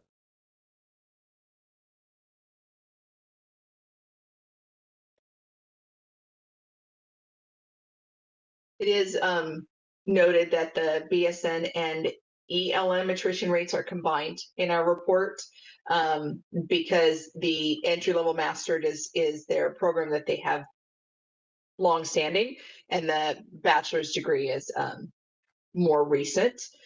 So we do not. Actually, Lori, I'm sorry. I think they're separated out, the ELM and for that. They're attritions together, but they're attritions together. Yeah, I was addressing the attrition. My bad. And so we will ask for when they report out next to try to get that separated if possible. And it is noted that it is just the prior year, the 24-25, that is high. So the years prior to that seem relatively low or within kind of a normal kind of area that we are okay with. And then for those of you guys, when he talked about LOA, if you guys are not familiar with that, that is a leave of absence. So it is not a withdrawal from the program. So hopefully those students will return and continue on. So we'll get more data for you guys and try to separate that out as we continue to monitor them. If I may add, please, to that, we do serve underserved population, Charles Drew. Predominantly our student population are of African American, and Hispanic background from a low income threshold that serves within the community. So Watts, Linwood, Inglewood. But with that said, nevertheless, those are some of the factors I want to indicate that may have contributed to the attrition rate. But as a college as a whole, the College of Nursing is looking into the attrition rates and finding out where the gaps are to reinforce or decrease the attrition rate for both the programs. One of the things that I do want to comment on that, because we hear that commonly from our nursing programs where they will say that the demographic or the type of student that they enroll is reflective of why their attrition rate is high. We absolutely understand that, but our requirement is that you guys admit those students, you guys support those students. That is something that we have remained in our regulatory authority under resources, that you have the ability to support your student that you enroll from enrollment to graduation. So if you guys are admitting students that need additional assistance, that additional assistance must be provided by you guys. So it is a common thing that we hear from our nursing programs, both in private sector as well as public sector. And it's important to understand that the Board of Registered Nursing does not take that into consideration. If you enroll them, you support them, and you should have adequate resources to address that. So when you do look at that attrition rate, if it is because of the student population and the unique situations that affect them, we request that you address how you guys will provide some services, as well as resources to help them to be successful in the program that you enrolled them in.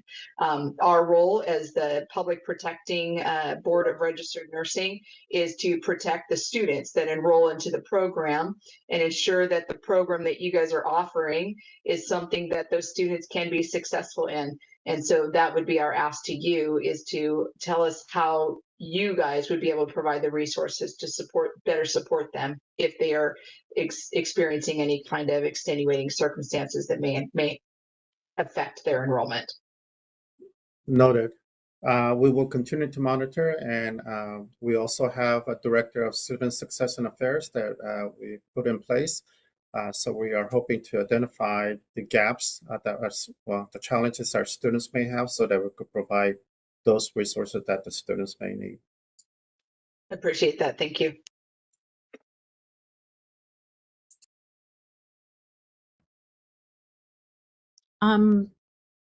President Trujillo or Tricia, any other concerns?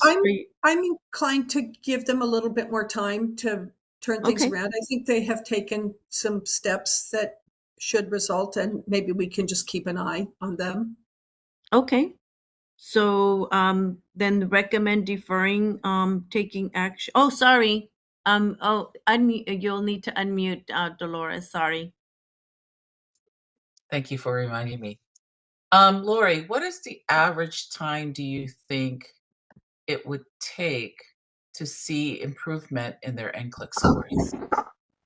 NCLEX scores, as Dr. Marianne McCarthy said, is a latent indicator. And because it's a latent indicator, you're not going to see a change on that for a while. So if you implement like overall programmatic changes today and say you do a new curriculum or you install new support, that student will potentially not take the NCLEX for 2 to 3 years. So we may not see a substantive change for 2 to 3 years. What can occur now is they, the first year NCLEX pass rates, they did a report to us that said how they are going to address this, an action plan. Our NECs will continue to follow up on that action plan to make sure that it's showing that it's identifying the areas that need to be addressed, and each one will systematically be addressed, and hopefully we'll start to see some improvement. With this being a second year, that is why they went out and did a site visit. So when you get a second year of NCLEX pass rates less than 75, not only do we have the action plan from the year before, but we actually go on site and help them to try to identify the areas that need to be addressed. And so the NEC will work with them to work through that process and bring back progress reports. But we don't anticipate any great change for a year, potentially even up to 3 years. It's a big shift that has to happen, and a big ship that has to turn, honestly, because you can address the students that are currently there, but you also have to plan to address the future students as well. And I agree with, Melby, except I would like to keep a pulse on them and encourage us to bring them back in a year with, quarterly reports, just so we have documentation as we move forward as they progress. Thank you. Thanks, Marianne. Well, I'm very willing to make the motion, so I recommend deferring taking action on the continuing approval status for Charles Drew University Baccalaureate Degree Nursing Program, 2-year average NCLEX pass rate less than 75%, while they work to clear the areas of noncompliance. And I would recommend that they return to the ELC board in 1 year with quarterly reports to the assigned NEC. I second. BRN moderator, could you take us to public comment, please?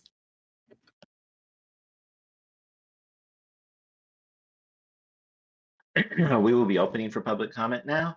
Please refer to the screen share for members of the public to see how they should type in their request for comment. I've activated the question and answer feature. Members of the public can indicate that they would like to make a comment by typing into the question box, "I would like to make a comment." I'll pause for a moment for members of the public to type in, "I would like to make a comment."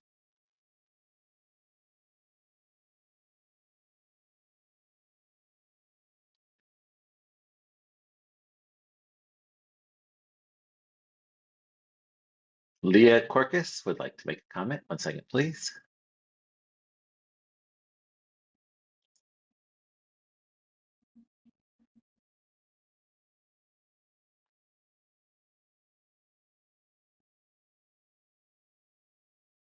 And please be reminded you have 2 minutes. Leah, go ahead.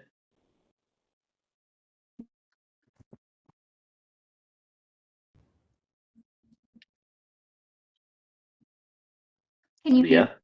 Yes, we can. Thank you very much. My apologies. My name is Leah Gorgis. I'm the Director of Clinical Education and Nursing Excellence at USC Verdugo Hills Hospital in Glendale, California. I've been in discussion with both Dr. Thompson and Dr. Fitzgerald regarding partnership with their school.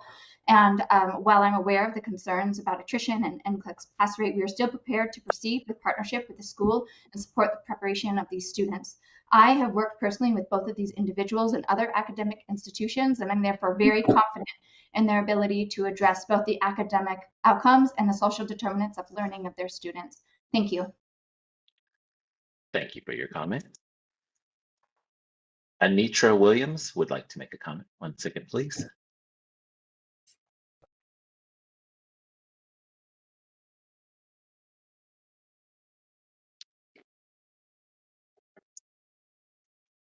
Oh, hi, this is Anitra Williams. I actually recognize Miss Loretta Melby for her comments regarding the demographics of the students. And I really appreciate the Board of Nursing's perspective and stance on it being the responsibility of the academic institution to make sure that any students that they're admitting into their programs, that they have a robust system and manner in which to support that community. So I really appreciate your comments, Ms. Melby. Thank you for your comment. Committee Chair Dominguez, there are no other public requests for comments on the WebEx. We have no in-person requests for comments in Buren HQ. Would you like me to close this window? Yes, thank you. I'd like to vote yes. Jovita Dominguez, President Trujillo, Dolores Trujillo votes yes. and Trisha Wynn. Win, yes. Thank you. Motion carries. Moving Before on we to move to the next agenda item, I apologize. There was an ask to potentially do a 15-minute break. It is 11:15. We have been going since 9 or 9:30. Do we want to do a 15-minute break, or do you want to try to extend to noon and then do a lunch break? I just wanted to pose that out to the committee. I'm open. What does everybody? Well, I would be happy to power through, but I don't want to be disrespectful of someone who needs a break. So I'm actually okay. I'm okay with powering through. We will Yeah. continue on and try to aim for more of a noon lunch break. Appreciate That would be Thank great. you guys so much. I would Okay. suggest, hang on, this is Reza. It's been still a while that we've been Yep. going, and you've got quite a few items. If you're intending to power through, give at least a 5-minute break. Somebody's gotta need a break, and 5 minutes is not much. I Okay, do a let's 5-minute. do a 5-minute. good. Okay, Okay. Let's do a if you're gonna be 5-minute break. powering Reza. through all the Yeah. way, it's my We'll suggestion. restart back at 11:25, guys. All right. Thanks, Reza. Thank you. Thanks, Thank Lori. you, appreciate it.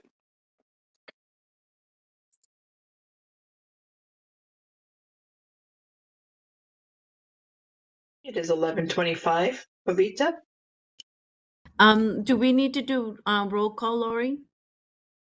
Or You can just do a Yes. quick roll call. yes, Yes. please. okay. Jovita Dominguez present. President Trujillo, Dolores Trujillo present. Trisha Wynn,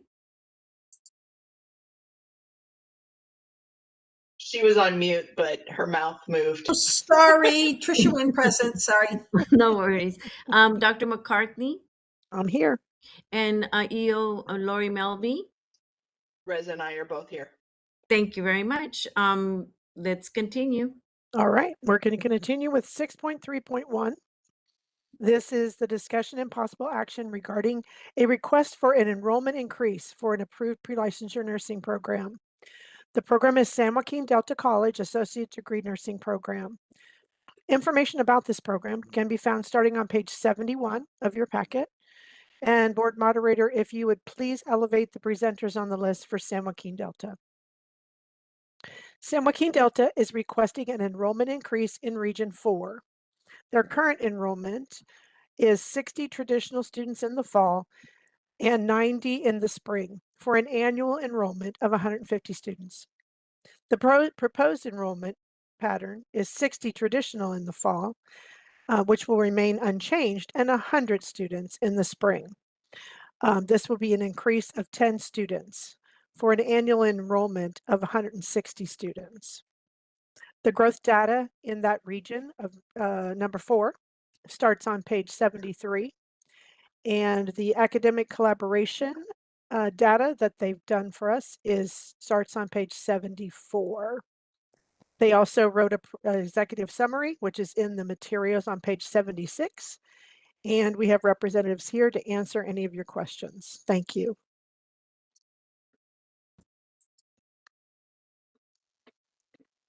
I just putting this out there. I'm in approval of this 10 student increase. I am think- too. Yeah. Trisha, are you okay or have any questions? No, I think that this is an extremely modest, thoughtful proposal. And I know that this HOPE program is innovative, and I think it addresses concerns in the community, and I'm very supportive of this. Oh, perfect. Then I'd like to recommend acceptance of the enrollment increase for an approval pre-licensure associate degree nursing program, San Joaquin Delta College enrollment. 60 traditional students every fall, which is no change, and 100 students in the spring, 40 traditional students and 60 fast track hope students for a total annual enrollment of 160 students. I'll second that. Thank you very much. BRN moderator, would you take us to public comment? We will be opening for public comment now. Please refer to the screen share for members of the public to see how they should type in their request for comment. I've activated the question and answer feature. Members of the public can indicate that they would like to make a comment by typing into the question box, "I would like to make a comment." I'll pause for a moment for members of the public to type in, "I would like to make a comment."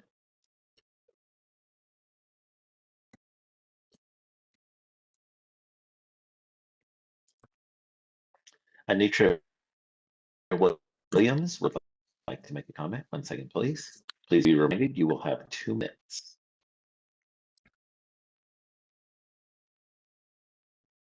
All right, can you hear me?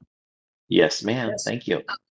Okay, awesome. I just wanted to first of all thank this group for approving and supporting the HOPE enrollment or just the additional add of 10 students.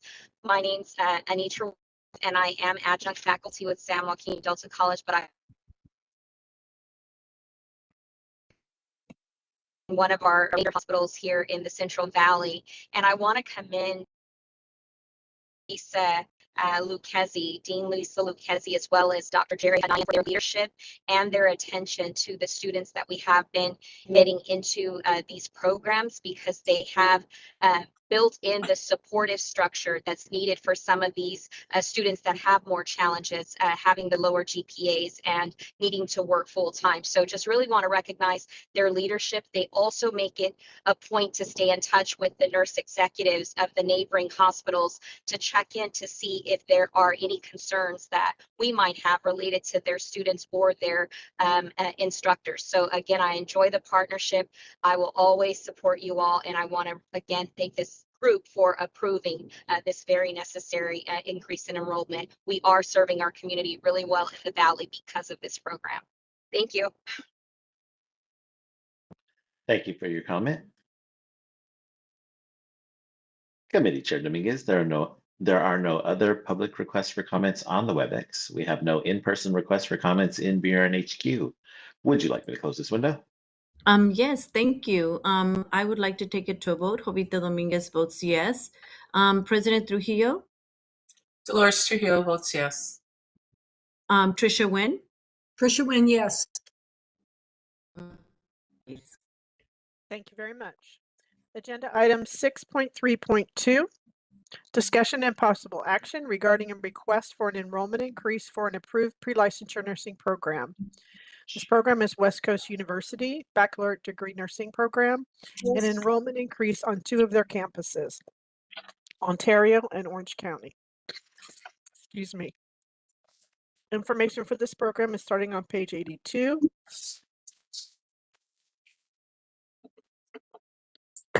Board moderator, if you could please elevate the presenters on the list for West Coast.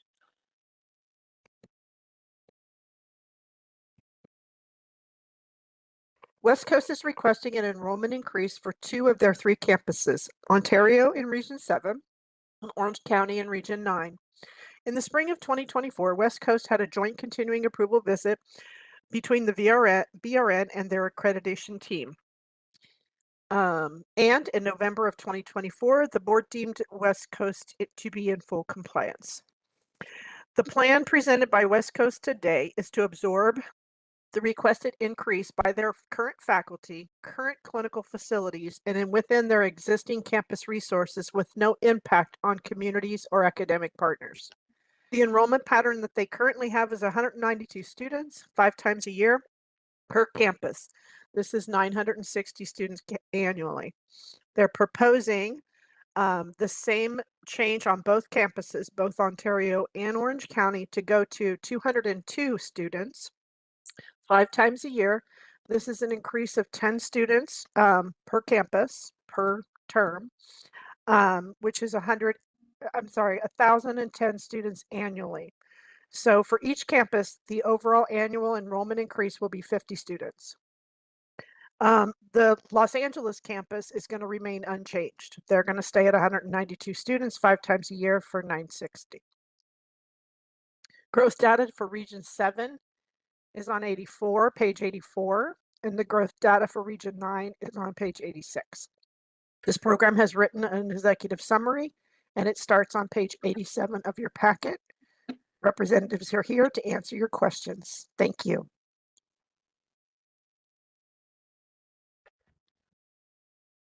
President Trujillo? Hi. I would like to ask the administrators of the program. There is a sentence that I saw in their AIS. It says that West Coast University reports attrition rates starting at the second year of their program, the start of their core nursing. They do not include the attrition rates for students enrolled in their general education coursework during the first year of the program, sharing that those students have not been accepted into the nursing program. So my concern is these students going through the general education coursework. I would like to know what assistance that the students can, what assistance is offered to these students. And if they don't complete that coursework, this is a pretty high tuition. Is there a refund for these students that don't get into the program because they did not pass their coursework in the first year? Maybe you can elaborate more on that. And maybe before they start speaking, I'm also very concerned about the attrition rates. I know they're reported differently, and they are high, and it is a high cost program. And so I'd like to dovetail on Dolores's comments about what do you do with these, students who don't make it through the program and emerge with debt and no employment opportunities. Okay, hi, this is Kirina Piazza. I'm the director for the program. Thank you for the question. Just doing an audio check. Can you hear me? Yes. Okay, thank you. To answer your question, President Trujillo, regarding attrition for the nursing program, because the BRN does count 100%, what it doesn't take into effect is that the students who do not complete because they, for some reason, fall off sequence, so they don't complete on time. And eventually they do because either they come back on exception to policy or they come back from withdrawal. But to answer the question regarding the resources that we give, during the 2024 joint visit, CCNE and BRN, we were found that we have a lot of resources for our students regarding retention from day one, and we have teams who support them for academic concerns, for non-academic concerns, because often what happens is that students would have to take time off because they need to care for somebody within their family or they need to increase workload. So these are all the things that we offer our students just on an academic basis. On top of that, we also offer NCLEX success resources so that by the time they do graduate, they will be successful and will be able to they'll be able to pass NCLEX. Now, for the most recent first year retention rate is about 81.6% for the fall cohort of 2024. That's what I'm seeing. So there are other, gosh, I could enumerate all of the resources that we can that we offer our students, both when they are in pre-nursing and then when they are in core nursing. Does that suffice, or would you like to hear more? I would like to know if these students do not complete their GE courses or receive low grades and they can't get into the program. I mean, do you offer a refund? So what happens is students who are on the GE on the pre-licensure journey. So if you recall in 2024, when we were given the established enrollment pattern, looking at the data of those students who come in that particular cohort starting from fall of 2024 until now, there has been like a 90% retention of those students through the pre-nursing program in general education, and then they go into nursing. Those who fall out, it's either because, for personal reasons, financial reasons, or academic reasons, but before they leave, we do offer them many different avenues and pathways, because we offer more than nursing. These are students who can, if they so choose, go through to another one of our bachelor's degree offerings, and they're given, if they choose, a grant, a 20% reduction in tuition if they decide to go that way. Now, often when students do decide to leave or they do fail out, it is after a lot of intervention, such to the point where they realize, okay, let's take a break now. And then if life gets better, then they could come back in. And often that is what happens when they try to come back in with us. But what we do is we do a very intense assessment to see, well, is this a time? Are you at a better place? And it's through our appeals process. And if it is determined that yes, they are at a better place, whatever issue they might have had that might have not allowed them to progress, if those are no longer there, then we readmit them into the program. Thank you for enumerating that. I still have not heard if a refund is offered to these students or any other. I am not part of the GE program. I can't speak to what happens at GE, but I do know that even before we get to the point where a student leaves our organization, there are a lot of different ways that we try to retain them, and we offer them resources. So that I can speak to, but because I am not the director in the pre-nursing program, I cannot answer that. So when you take in the GE students before the program starts, is that number included into your allotted number for that particular site?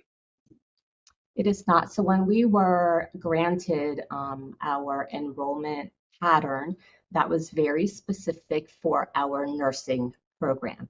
And because we have other pathways, we have dental hygiene, we have bachelor's in public health and business administration, students are admitted in general education. And if they continue on to nursing, then only our approved enrollment number is brought into core nursing.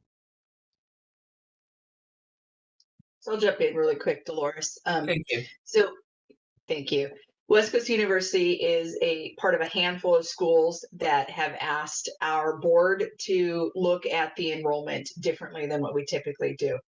16 CCR 1426 talks about a nursing program curriculum, and that does include 58 semester units, and it does include English, communications, the anatomy and physiology, the microbiology with lab, etc. So it does include general education credits. There are many of our schools that if they offer a nursing program only, that when we do enrollment, it looks at from admission into general educations all the way through to nursing and graduation. However, similar to some of our public colleges and universities where you don't declare nursing until after you've completed your general eds, West Coast University has set themselves up to kind of operate in that same fashion. And so because they have other degree granting opportunities and programs for the students, they have a general education. They have presented to us that they have general education that is outside of nursing that can go to any of the other programs. And because of that, they did ask for us to only consider enrollment on core. our NEC, as they were preparing them for this meeting, did request additional information. We did get that information, and it does not look like the numbers are vastly different from GEs to core nursing. And so I think one of the concerns that we had previously is, they taken 192 students at the cohort. Are they enrolling 300 students and only taking in 192? And they are not. They are just doing a slight increase. I think at the most number that I saw was about 257 at one point.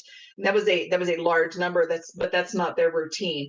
They do take in a little bit more than 200. I think it is case dependent on who's enrolling or asking to be enrolled. That would give that number.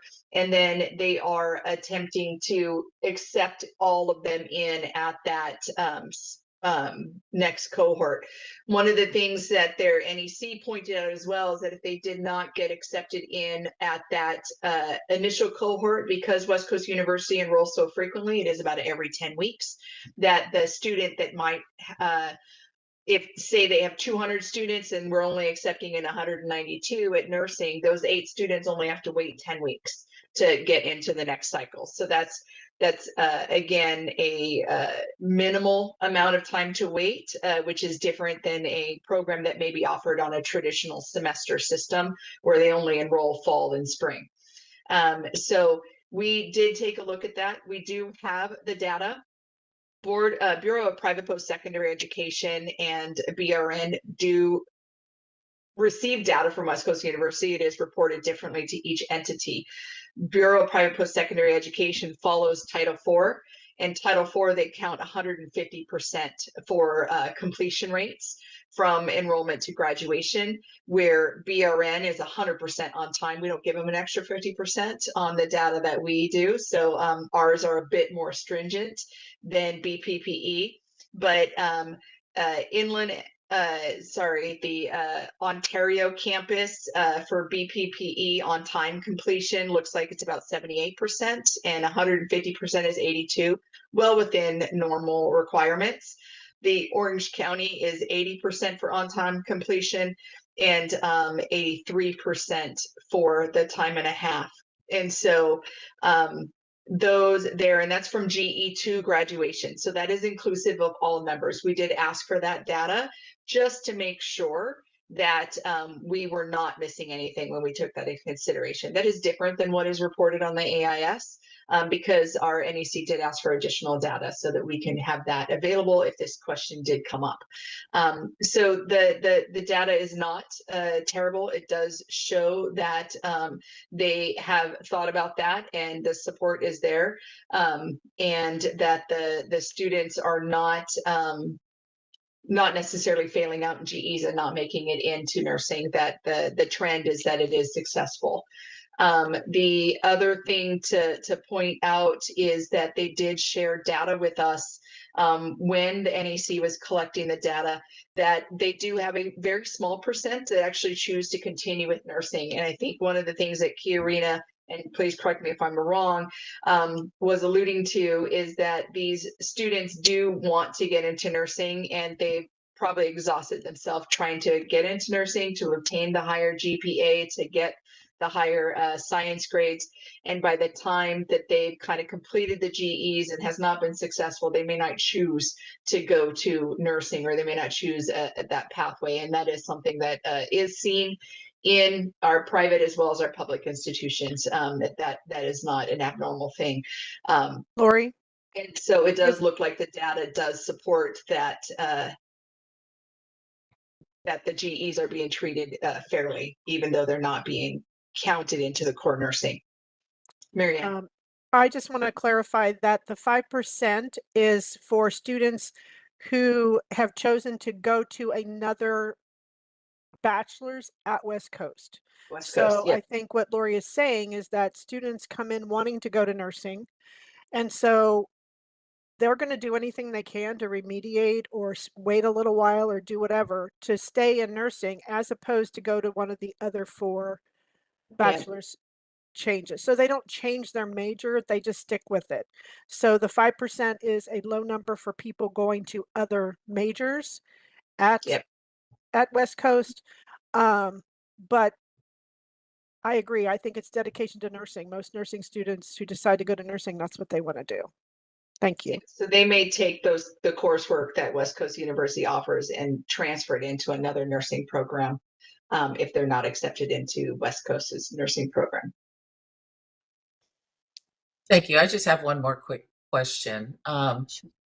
If a student completes their general education requirements outside of West Coast, are those accepted in to start the nursing program? Yes, thank you for that question. And in fact, part of the reason for the variance and how many students we accept into GE at any point in time is really dependent on the number of transfer credits that they bring in. We have a lot, especially at the 2 campuses that are included in this request, of students who transfer in almost the majority of their credits. And they're usually the students who've been waiting around on wait lists at other institutions and decide to come to West Coast. So when you see the variance in how many come to GE, it's not because everybody is in lockstep starting in pre-nursing. They come in already with context and transcripts. So some might get to nursing quicker, some take a longer journey, and it all pans out and is a wash by the time they get to nursing. And it is a science that those who are smarter than me are, they're the ones really looking at the funnel and being very judicious and telling that pre-nursing student, well, if you come in now, this is how long it's going to take you to get into nursing. This is what you need to do to succeed. And they'll be very honest to say too, okay, at this point, this is how much you'll need to do because you need to take more GE classes with us, and students are aware of that. So I don't know if that helps for you to know that the incoming pre-nursing cohorts, they don't move together like they do once they get into nursing core, because once you get into nursing core, then that's a lockstep sequence. Now, as we discussed with attrition for BRN, that's 100% completion, at the 100% rate. And if a student, for some reason, because life happens or whatever, needs to step out of sequence, well, they're no longer at that 100%. So for us, it's really important then the actual number itself is to make sure that we support those students along their journey and make sure that they do complete and that they become a nurse, because that's what they came to us for. Trish. Thank you very much. Would you please, and I appreciate this discussion because this is something that I worry about on every single one of these proposals. Could you just explain to us how your program is going to deal with the additional students, every 10 weeks in terms of clinical placements? Definitely, thank you. So we have just completed a really comprehensive review of all of our approved clinical sites and rotations, as well as its utilization. And what we found is that while in all of our approved sites, we utilize the days and times that are given to us, some sections were a lot leaner than others. The reason we came up with 10 is because we comfortably saw where we could slot 2 students in one section that's already in existence, maybe 3 in another, maybe 1 in another. So basically, there is no ask for more sections. There is no ask for more sites. We are just optimizing our utilization at each and every site, not each and every site, but at some of the sites that we have where we saw that we could. So in that case, there is no impact at all to any other site because we already have students. So to give an example, if we had students in one section, if we had 6 students in one section, if we get approved, then maybe we'll add another 2 to that section. Maybe in another section we had 7, maybe we'll add 1 more because we're already approved and we're just optimizing. Also, we have also reached out to our other stakeholders just to make sure that we were being transparent and letting them know that this was the case, that even though we do share some sites, there should be absolutely no impact to them because we are not increasing or asking for any more than what we already have. And that's why you have not received a academic collaboration form as part of the data for you guys to review. We only do that when it shows that they're going to add an additional clinical spot or additional clinical group or location. If they are able to absorb it, say, pre-COVID, they were at 10 at the clinical site, and then post-COVID, it's down to 6, but now they were seeing the growth back up, and they can just put 2 more students in that same slot with the same instructor. There is no effect because their school's already there and it's already using it. They're already using the same resources. So when that occurs, we don't include that in the academic collaboration form because they're not adding one clinical group. And in our laws, it does state that we have to take the effect of one clinical group being added in. And so they're able to absorb it in their current clinical groups and their current days and slots with their current instructors. And so by doing the 1s and 2s like that, they were able to disperse the 10 throughout that without having any impact to the community. One thing though, just real quick that popped into my head that I do want to ask on, Kiarina, when you mentioned that when they are accepted into the nursing program, they go in lockstep and everybody moves to the same. I want to make sure that I didn't interpret that incorrectly, and I want to make sure that you guys are accepting transfer credit for nursing coursework as well, and so that there may be people that fall out of that lockstep. Is that accurate? I want to make sure that I heard that correctly. Yes, that is very accurate. And in fact, I just accepted a transfer from Azusa Pacific, because I guess what I'm trying to say is that our program is built such that when you get into nursing and you have no other transfer credits, you have no other, transfers within nursing, then typically the cohort that you begin with is a cohort that you graduate with, barring any other, need to withdraw or LOA or for whatever reason. But yes, you're absolutely right. We do. In California, our California campuses, we do accept a lot of transfers from other schools where the course learning outcomes are similar, are alike. Perfect. Thank you. I appreciate that. The reason that the red flag went up is I just want to make sure that I read this regulation out to others.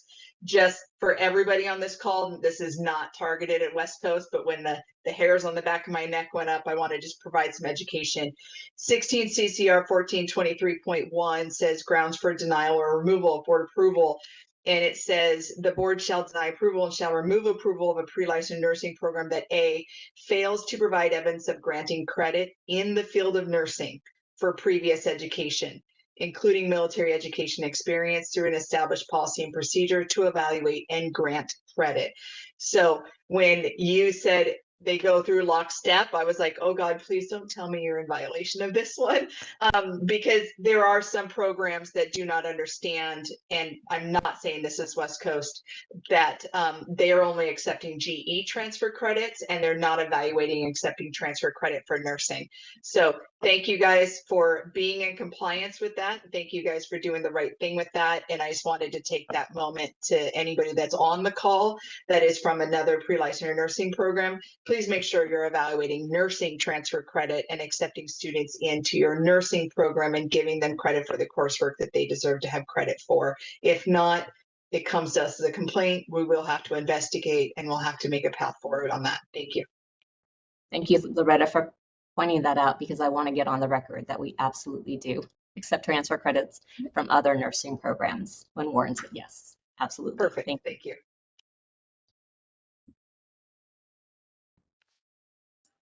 Dolores or Trisha, any more questions? Yeah, I don't have any other questions. No, I'm fine. I'm fine going forward with this. Okay, then let's recommend acceptance of the enrollment increase for the approved pre-licensure baccalaureate degree nursing program, West Coast University. Enrollment increase on the Ontario and Orange County campuses. For both Ontario and Orange County campuses, 202 students 5 times a year, an increase of 10 students per cohort to equal 1,010 students annually, an increase of 50 students annually. Their Los Angeles campus remains unchanged at 192 students 5 times per year, per campus, 960 students annually. Do I have a second? I'll second it. Thank you. BRN moderator, would you take us to public comment, please? We will be opening for public comment now. Please refer to the screen share for members of the public to see how they should type in their request for comment. I've activated the question and answer feature. Members of the public can indicate that they would like to make a comment by typing in the question box, "I would like to make a comment." I'll pause for a moment for members of the public to type in, "I would like to make a comment."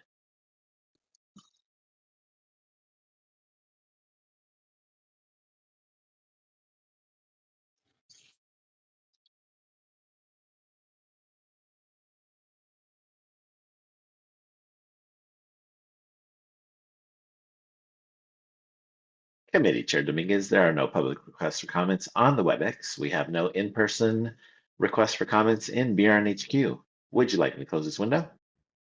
Yes, thank you. I'd like to take it to a vote. Jovita Dominguez votes yes. President Trujillo? Trujillo votes yes. Trisha Wynn? Wynn, yes. Motion carries. Lori, did you want us to finish Just want to the do a or go check-in. to lunch? Yeah, we'll do a check-in right now. We have 3 agenda items remaining. 2 are feasibility. 1 is the out-of-state nurse practitioner programs. Would you guys as a committee want to kind of continue and maybe end and adjourn, or do you want to take a lunch now and then come back and wrap up? I'd like to finish. I would too.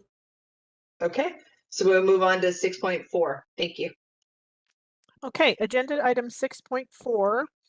Point 1, Pacific Union is not going to present today, and there will be you'll find no materials in your packet, and I'm going to have Lori speak to this. Thank you. So Pacific Union College was brought forward as a potential new campus location, and that is how we agendized it. Once I received the materials and was able to review that, it is not a new campus location. It is a continuation of how they had agreed to partner with a prior enrollment increase that was granted by the board that allowed them to use a clinical site that they would partner with to allow them to provide on-ground didactic. And so it is not a new campus location, so we have removed it from the agenda, and they are continuing to do it in the way that the board had previously approved them to do it. So there was no change. So appreciate that. Thank you, guys. Thank you very much. So no motion, nothing is needed. We can move on to 6.4.2. Okay, 6.4.2, discussion and possible action regarding a request to grant acceptance of a feasibility study for a new pre-licensure nursing program. This is Chamberlain University Baccalaureate Degree Nursing Program. They are asking for a secondary site in Carlsbad, California.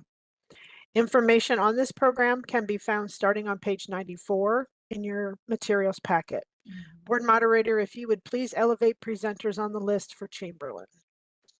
Chamberlain submitted a feasibility study requesting approval of an alternate pre-licensure BSN program site in Carlsbad, California.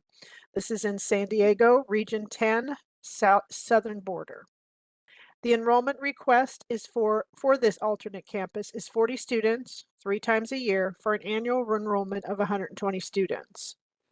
Gross data for Region 10 is in your packet starting at page 97, and the academic collaboration data is on page 99. This program also wrote an executive summary submitted with the materials, and this starts on page 111. Program representatives are here to answer any questions you may have. Thank you.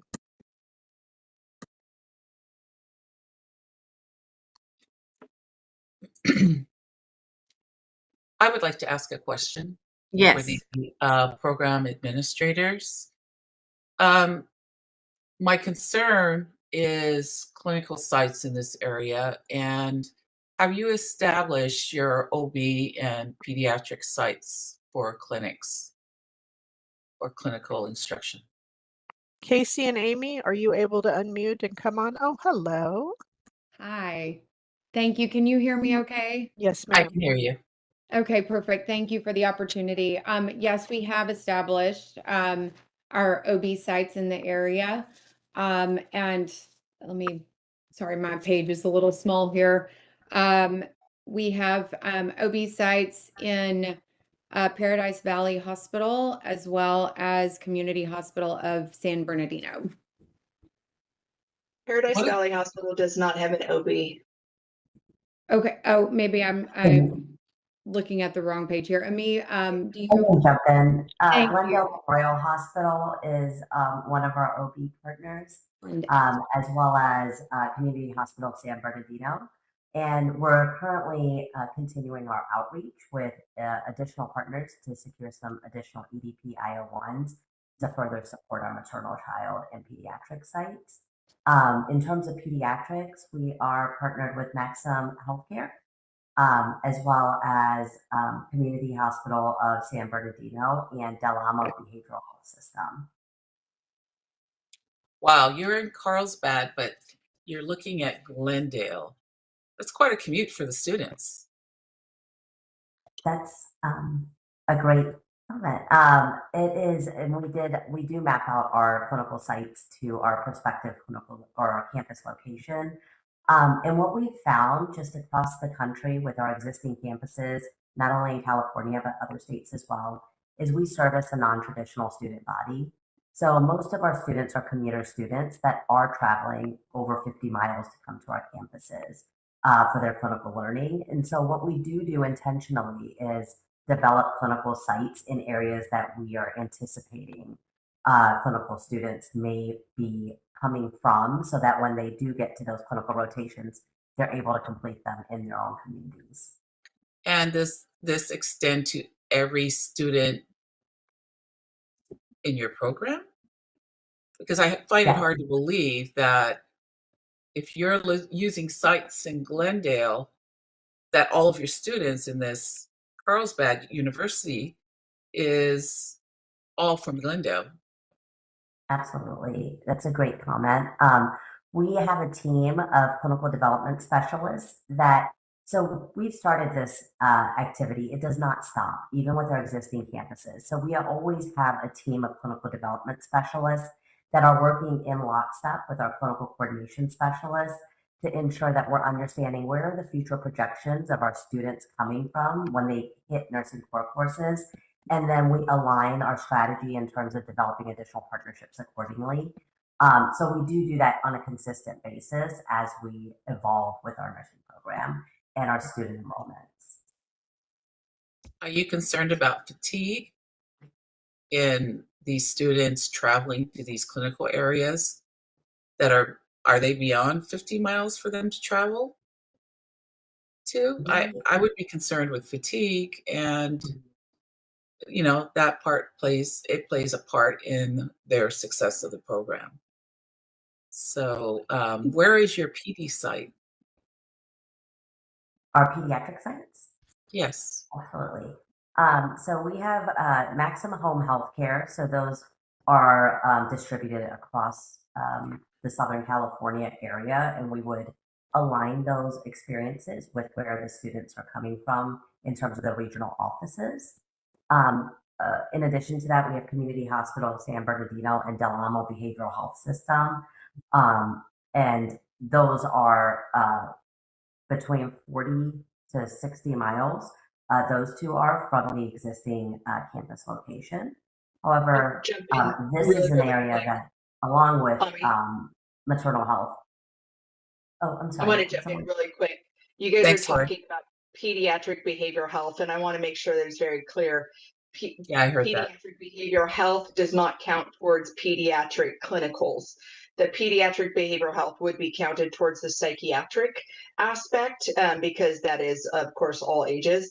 So I want to make sure that when you're talking about the pediatric site, you're talking about your singular pediatric site other than Maxim and your OB sites, because you cannot count a pediatric behavioral health towards your regular pediatric location. So I just wanted to jump in really quick. I've heard you mention it twice. So I just want to make sure to clarify that. Thank you. Thank you, Lori. I'd love to just dovetail on what Dolores is talking about. I mean, I understand you have campuses across the country, but a 50-mile commute in Southern California, I mean, that could be hours. I mean, that's not a 50-mile, on Highway 50 with no traffic. I mean, this seems unrealistic to think that students are going to, I mean, and if they are, it seems kind of crazy making that you would be commuting 50 miles in Southern California traffic to San Bernardino from Carlsbad to do your clinical rotations. I mean, it just doesn't compute. Thank you, Tricia. I do want to just reiterate, we don't expect our students who might be living in the Carlsbad area to commute that far. We will be consistently developing additional sites as we see where our enrollments are coming from. But existing thought and what we see with our existing campuses is that we do have students who do come out from up to 50 to even 100 miles from their campus locations. So our goal is to ensure that we're placing those students back in or as close to within 30 miles or so of their actual residence, and not the. I understand that, and I appreciate that. But what we're being asked to do today is approve a feasibility study where the clinical placements seem unrealistic. And I mean, it's great that at some point in the future, you might identify students where this might work. But once we vote yes on this, we're green lighting it. And I just am concerned about it. I understand your concern, and I appreciate you sharing that. We are in active conversations with additional clinical partners to be able to add to that inventory so that we can have a distributed clinical model across the Carlsbad geographic area. So this is to get us started, and we have a commitment. We have an entire team under me who works to develop all of those clinicals. And find a variety of different placements that will cover all of the zip codes that our students where our students are actually located. So it's not finite. This is to get us going and get us started. But this board has our commitment to ensure that we have plenty of students or plenty of clinicals to be able to service the students that we are admitting. Thank you for that. I appreciate that. I mean, I am glad that you're aware of it. But Lori, isn't it true that once we approve this feasibility study with this kind of nebulous array of potential clinical sites, that we basically have approved the siting here? And it just feels premature to me.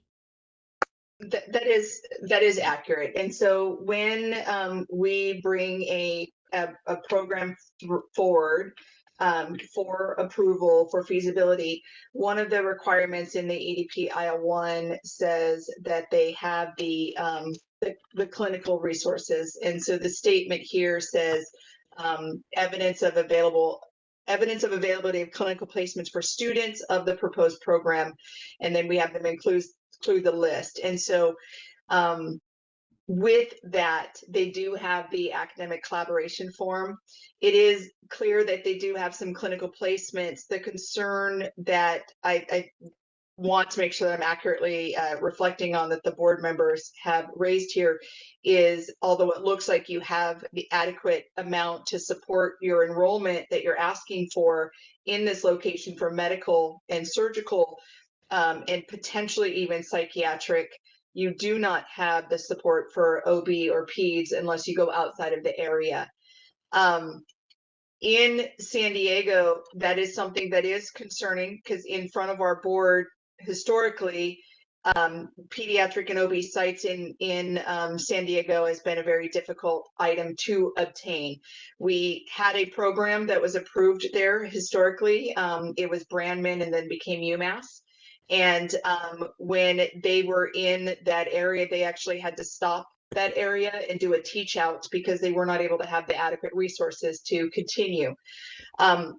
Even so much so that they came back in front of our board, and our prior vice president Dr. Mary Fagan, who was the administrator at Children's Hospital, had to call it a favor in order to teach out the class so that they can continue with their clinicals in pediatrics, or they would not have been able to proceed and graduate. So in the San Diego area, Rady Children's Hospital is the pediatric clinical placement. That is the placement. They do hospital models with the Sharp systems, with the Palomar systems, with Tri-City, et cetera. And so even though there are additional hospital locations, they're not additional pediatric locations. Kaiser, of course, has their own pediatrics. Navy Hospital San Diego has their own pediatrics, but it's very limited basis for pediatric sites. And the San Diego schools that are already located there are even doing clinicals in like daycare type settings as well as school settings. And so San Diego area is pretty saturated when it looks at pediatric rotations, and the current San Diego based programs have essentially maximized all of those kind of specialty areas. And then, earlier you guys mentioned Paradise Valley. Paradise Valley used to have a pediatric and used to have an OB. They don't. Sharp Chula Vista or Scripps Chula Vista used to have an OB site. They don't. So a lot of the hospitals and resources that used to be in San Diego are no longer there because areas have closed. So the concern that our board has is if they approve this location for you guys to go forward with an enrollment number, that your next step is to show that you're in compliance with all of our rules and regulations and you're able to enroll. Some of the things that our board could consider is one, which we've done historically, is recommend looking at a different location. However, faced with this kind of unique situation where it looks like they do have clinical placements and they do have the resources for things outside of PEDS and OB, are typically the LVN to RN step-up student does not have PEDS and OB. They get that grandfathered in with their LVN license, and they receive credit for the first year of the program. I'm not sure if Chamberlain's curriculum is outlined in that manner, that the LVN to RN step-up students that you guys typically take in, whether or not they do not have to take OB or PEDS. Do you guys know that off the top of your head of an LVN step-up student? Do they take OB and PEDS? They do currently take OB and PEDS, but we could look at that, and because we do have a proficiency option for LVNs, so we absolutely could look at that. So you do have them take that, okay? So that kind of that's a path, but it wasn't a clean path, unfortunately. There are a lot of nursing programs throughout our state that if they're an LVN, they get credit for fundamentals, OB and PEDS, and they only take med-surg, Jerry, and mental health. And so the two they get credit from. It's not across the board. Not everybody does it that way, but there are many. So I was kind of just throwing it out, seeing if it's stuck, right? Right. Because that would be an enrollment number that would be able to be successful potentially in this location. It was just LVN to RN step up and would not require the OB and PEDS clinical if that was something. So you could also look at, it is a request for 120 students annually. They do have the one pediatric location, which is the home health kind of pediatric avenue. The board could consider that. We could defer this to the full board to have a greater discussion, give them more time to look at stuff. There are many options, but what we're seeing in front of us right now is that it does not look like there are PEDS and OB sites, even in the area that you'd be able to really kind of move on in the future. And you don't have that demonstrated today in the area for OB and PEDS. It doesn't mean you don't have them. It just means it's not in the area. So that is where our board is sharing some concern and willing to have more discussion around that. But hopefully I answered your question, Tricia and Dolores. Yes, you did. Thank you. Is it possible to offer a few other points? So with the LVN that you noted, that's a change that we can make. That we have the LVN proficiency option as a standard because we do have one curriculum that's standardized across the all of the locations. However, the LVN option is something that we could make that change. And then the other thing that I would offer is that we have 43 times a year as our proposed option because that's what we have. We've started with a successful standard in that in Irwindale and Rancho Cordova. However, we could look, because this is a secondary site to Carlsbad, we could look at a lower enrollment target, understanding that as our students progress, they will progress in a much smaller B sites that we do have allocated would cover the smaller enrollment number on the way that they matriculate through the program. So so that is something that we absolutely can consider and would be willing to aggressively act on if that is something that the board would find palatable. So I'd like to ask a question with your partnership regarding Maxim Healthcare. So I know Maxim goes out into homes, care for pediatric patients on ventilators, such. I'm just curious, if you send one student or even two students there, is there also a clinical type instructor there with those students? Absolutely. Just We curious. assign a clinical instructor to all of our students. So they would oversee, depending on, with Maxim, how we do it is basically, depending on where the students are placed in terms of geography, we try to cluster those students so then one faculty is rotating over those students to kind of check in on how it's going throughout the day. So for pre and post clinical. So you're saying check in throughout the day. So the clinical instructor is not there? And that's okay. Let me jump in really quick. We do not have a requirement that a faculty member be present. I was just curious. So I just want to model where faculty is available, where faculty can either FaceTime in. I mean, there's many different options for that for coverage. The thing for clinicals is that a student cannot do anything at a clinical site that they haven't already be clinically competent in, that was determined at the school and that is documented. They could also choose what's called a non-faculty RN to assist them in the oversight of the students in the clinical location. So it does not have to be a specific person. They could not be alone. They will have to be with an RN, but it does not have to be a hired faculty of that school when the student is there. So that is an option. However, again, just to kind of put out there, it looks like they're willing to make some changes. It looks like those changes can be explored. With that kind of conversation, I don't see that you guys can make a recommendation to approve right now because those changes haven't been made. So it doesn't mean that they couldn't have it made and those changes done by the board meeting. So our committee here, you could recommend to delay decision at this point, defer to the board in June. If the program believes that they could kind of look at a curriculum model that doesn't have OB and PEDS, look at what your enrollment, your mission, and your budget and your hiring and everything would be, to look at just supporting the LVN to RN step-up student that would not have to have that PEDS and OB if that's something that you would want to explore. And that would need kind of a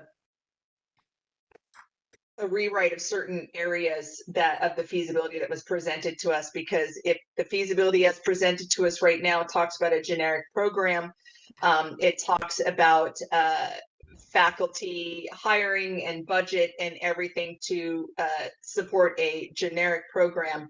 And if our board is looking at saying okay to an LVN and RN step up that does not have PEDS and OB, and you guys are willing to explore that, it would require a rewrite of a lot of those areas in the feasibility where you guys are doing faculty hiring and projection and budget and recruitment of students, etc. So you may not be able to get that in, and you may not be able to have the NECs review that all.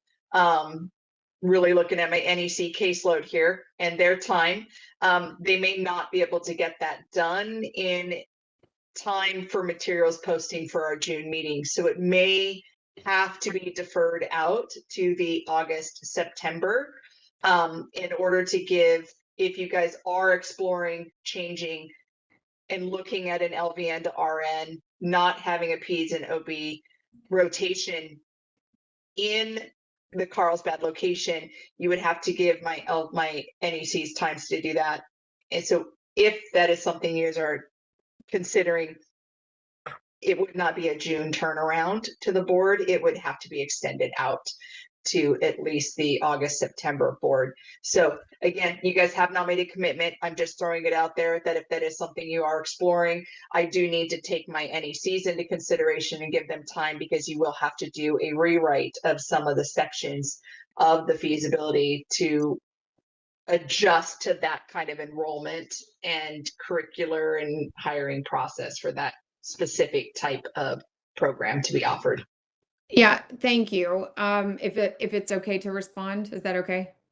So I will say with options for PEDS and OB, we, you know, if we continue on the track as current state, we don't actually hit PEDS and OB for almost a year after the program opens. So so we would almost have, you know, almost 2 years to do additional clinical development if the program went through in its traditional state as what's in Irwindale and Rancho Cordova. So I do want to give the board members here confidence that we will have some additional time to go out and make those partnerships. And I can guarantee you, after being here for 16 years, we will not be putting students in a clinical that we do not have adequately secured. So so that's one option for consideration.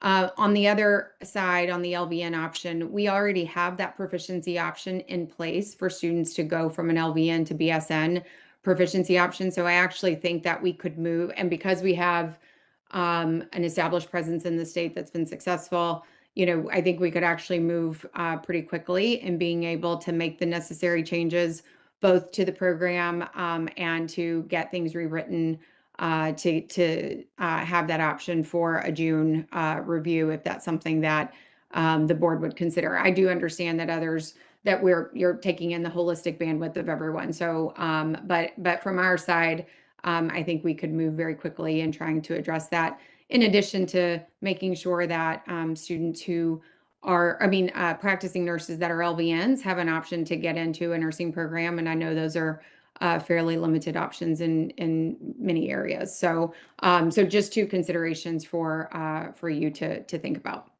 Well, for me, I appreciate your flexibility, and I am supportive of moving forward on this, but just, you know, maybe piecemeal.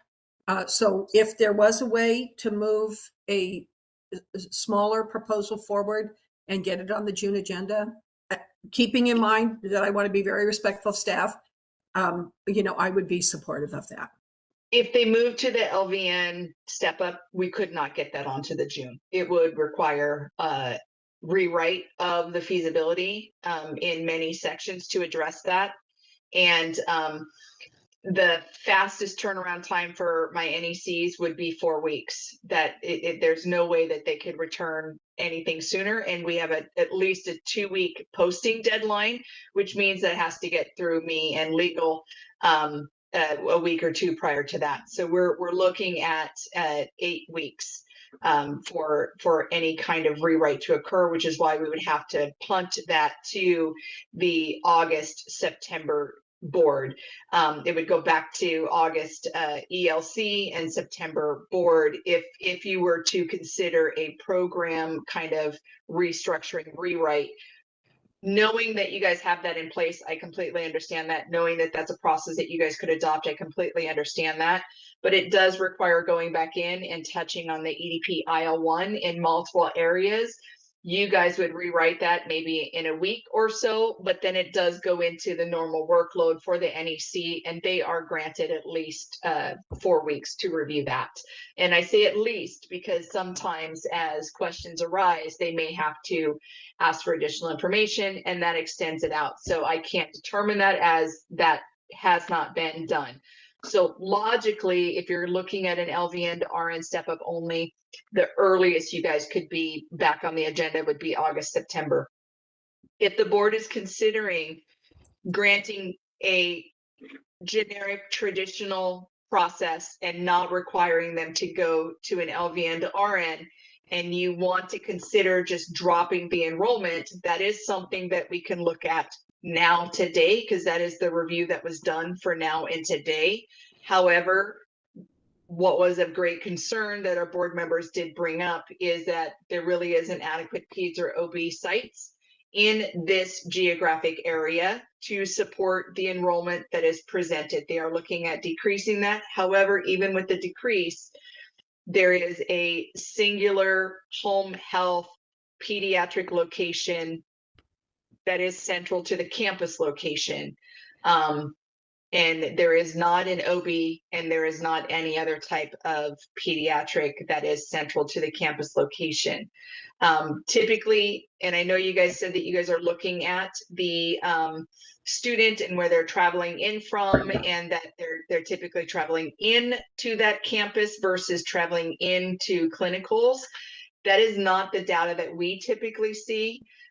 When you have a campus, people go from that community, and that to me also is supported by the feasibility that you guys turned in, that you do have a identified need that you wanted to address in the Carlsbad location with your enrollment specifically focused on the Carlsbad location community. And that's why you chose Carlsbad. So that is in contradiction to what was just said right here.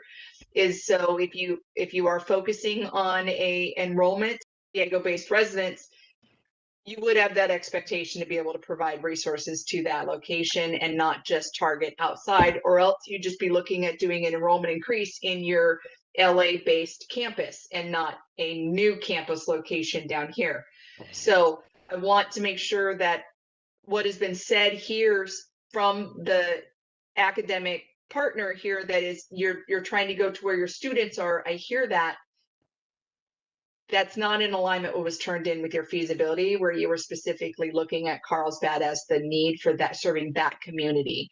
And so if you're looking at changing that up, again, that might be a rewrite to your feasibility to address that differently so that it aligns with what our NECs have reviewed. Our NECs have reviewed Carlsbad specifically because you asked for Carlsbad. If you want to not go forward with a Carlsbad location and focus more on your students in the areas that are described with San Bernardino and LA, then you may want to consider an enrollment increase to those campus locations there versus a new campus location down here. So just kind of throwing that out, because what was turned in and what was talked to, we're looking at several different things right now. And so I want to make sure that we're approving you for what you're truly trying to get approved for versus approving you for something that maybe was not what was turned in and requested. I also have a question, if you don't mind. The expectation is that your curriculum's the same at all campus, at all locations, right? Because you're one program, you just have different sites. So do you already have this set up in your curriculum? Because you would have to, we're talking about adding something that should probably already be in your curriculum. So I just need some clarification if you really got to add this to your curriculum at all sites, or this, ability to transfer or do LVNs and stuff is already set up. Yes, we do currently have an LPN or LVN proficiency option at all of our, as an option for all of our locations. What was stated earlier, Marianne, that might have been missed is that their LVN step up includes right now coursework in PEDS and OB. So what they would have to do for this particular location is look at a different curriculum that would not include OB and PEDS for the LVN track at this location, because they were trying to answer the issue Right. with not having OB and PEDS. So could So they do it just at this site differently from the other sites? I'm just asking because typically that's that's not not typically what we do. that is- So yeah, that's not typically what you do. Typically, when you're looking at a new campus location, it carries over same administration, same curriculum, same degree granting, same process. Which again is, if that's something that you guys are wanting to consider, that's why again the rewrite of the feasibility that was presented would have to be looked at from an organization standpoint as a whole. And so it's not an easy kind of lift and shift. And so that's why it would probably end up being a more extensive review process and going back to the NEC with more questions being asked over the next, 4 weeks or so after receiving an updated feasibility. So I just want to repeat where we're at right now. Current ask is 40 students 3 times a year, enrollment of 120. At a new Carlsbad location that is currently asked to serve the Carlsbad community, utilizing some sites for OB and PEDS that are in the LA San Bernardino area. That was the original ask coming in. After discussion here, it was shared by program staff that potentially you're looking at a enrollment population outside of Carlsbad, that they would travel in and use that campus location for didactic, but they would actually live outside of Carlsbad and be located in your San Bernardino, LA areas, which changes the feasibility because that's not what was turned into us. And that you potentially are looking at a population that's not in Carlsbad. If you're looking at the population not in Carlsbad, you may want to look at an enrollment increase versus a new campus location. The other option that was discussed when we were looking at the kind of deficiencies in OB and PEDS is maybe developing a curriculum for an LVN to RN step-up student that would not include the requirement to complete OB and PEDS because they have received those specialty training typically in their VN preparatory courses. That would require a curricular change for you guys. That would require you to go back and rewrite your feasibility for this campus location to not include generic students. That is another possibility. Ultimately, it comes down to our committee here on what you guys may want to decide on a path forward. So I just wanted to kind of say where we're at, what we've discussed here, and then open that up for further discussion so we can see what we can do to move this item. Well, I would be very interested in hearing what the school would like to do at this point, hearing the options. I mean, there are a number of ways to move forward. I'd love to hear what the school would like to do. Thank you. And I believe Amelia is still here on the call. So what I would like to say is that we have students, and so them moving in and out of geographical areas to go to clinical is often common for our students because they are not able to get into other nursing programs, or the program does not, the hours don't meet what they can do. And so we have flexibility and evening weekend options that they that we try to assign their clinical to, so that they are able to manage those commuting patterns and being able to address that. So we have this population in 24 other locations across the United States that we have worked with to try to figure out how to have a distributed clinical model that allows students from all areas who maybe come into the campus and then are geographically distributed over a specific region. And so EMLB, to your point of the Carlsbad area, in that geographic metro area, there is a need that we would like to service. And those students may be in the color of that area or may be in that specific area, but we are looking to try to establish a way to service that in a broad compass, if that makes sense. Related to the LPN or LVN option, we have an established LVN to BSN proficiency option where 9 credit hours are granted to students to students with an active LVN license. And so there is an option that we could look at that could that would require some adjustment on our part but we would be willing to look at that because we do understand that there are people in the geographic area of Carlsbad that would like to be a nurse and don't have an option to be able to pursue that or have a limited option due to programmatic times or the ability to meet that with their other competing priorities in their families. So I wanted to just note on the feasibility study, we're looking at the geographic region of Carlsbad. We didn't go to San Diego for that very specific reason. We went, and our look is really looking, kind of even like east and in a broader stretch outside of Carlsbad to try to service that population that is there. So I wanted to just kind of make sure to level set on all of those things. For the traditional program that we offer, we can do 43 times a year, but again, our students wouldn't hit maternal, child, or peds until about 6 sessions after they start, which is almost a year. And those hours are very small. So it's a 48-hour clinical, and that would allow us to be able to maximize all of the clinical placements in a way where it is much less cumbersome for the clinical partner to have to take students for 16 weeks. We could get them in 4 weeks or in 2 to 4 weeks, depending on how the clinical partner books their hours.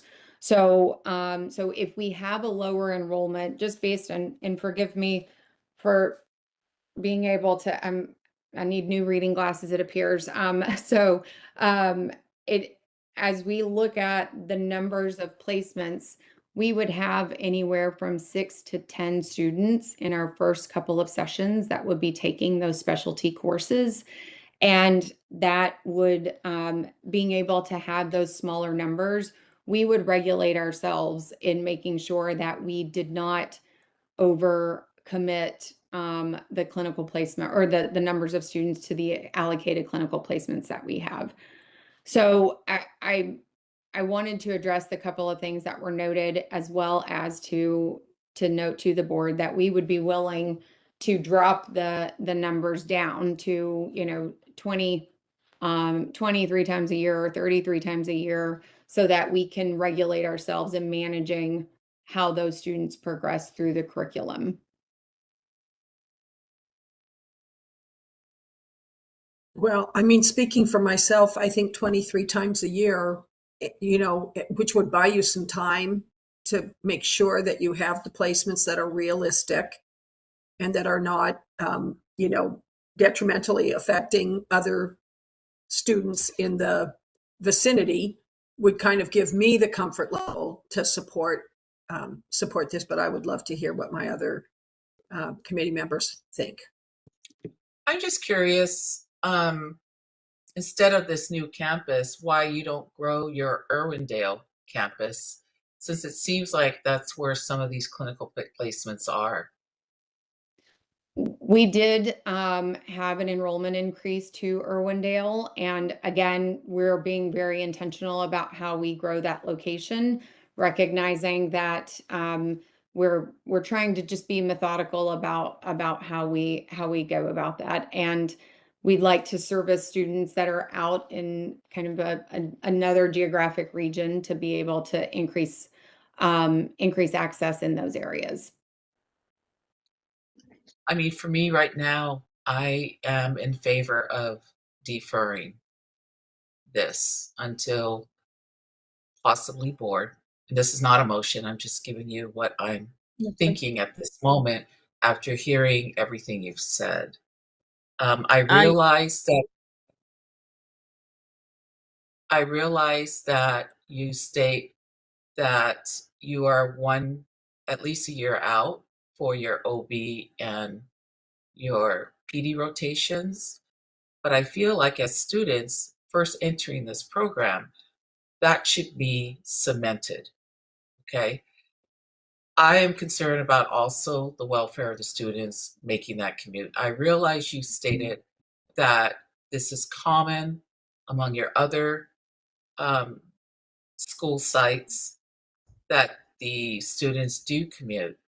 But again, as Tricia had mentioned, this is Southern California traffic. That takes time. And that's where my concern lies.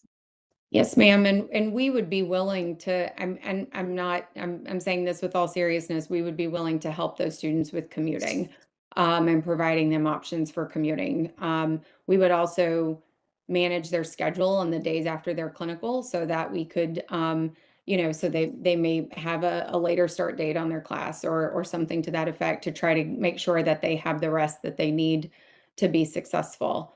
I want to say that I've been at this institution for 16 years.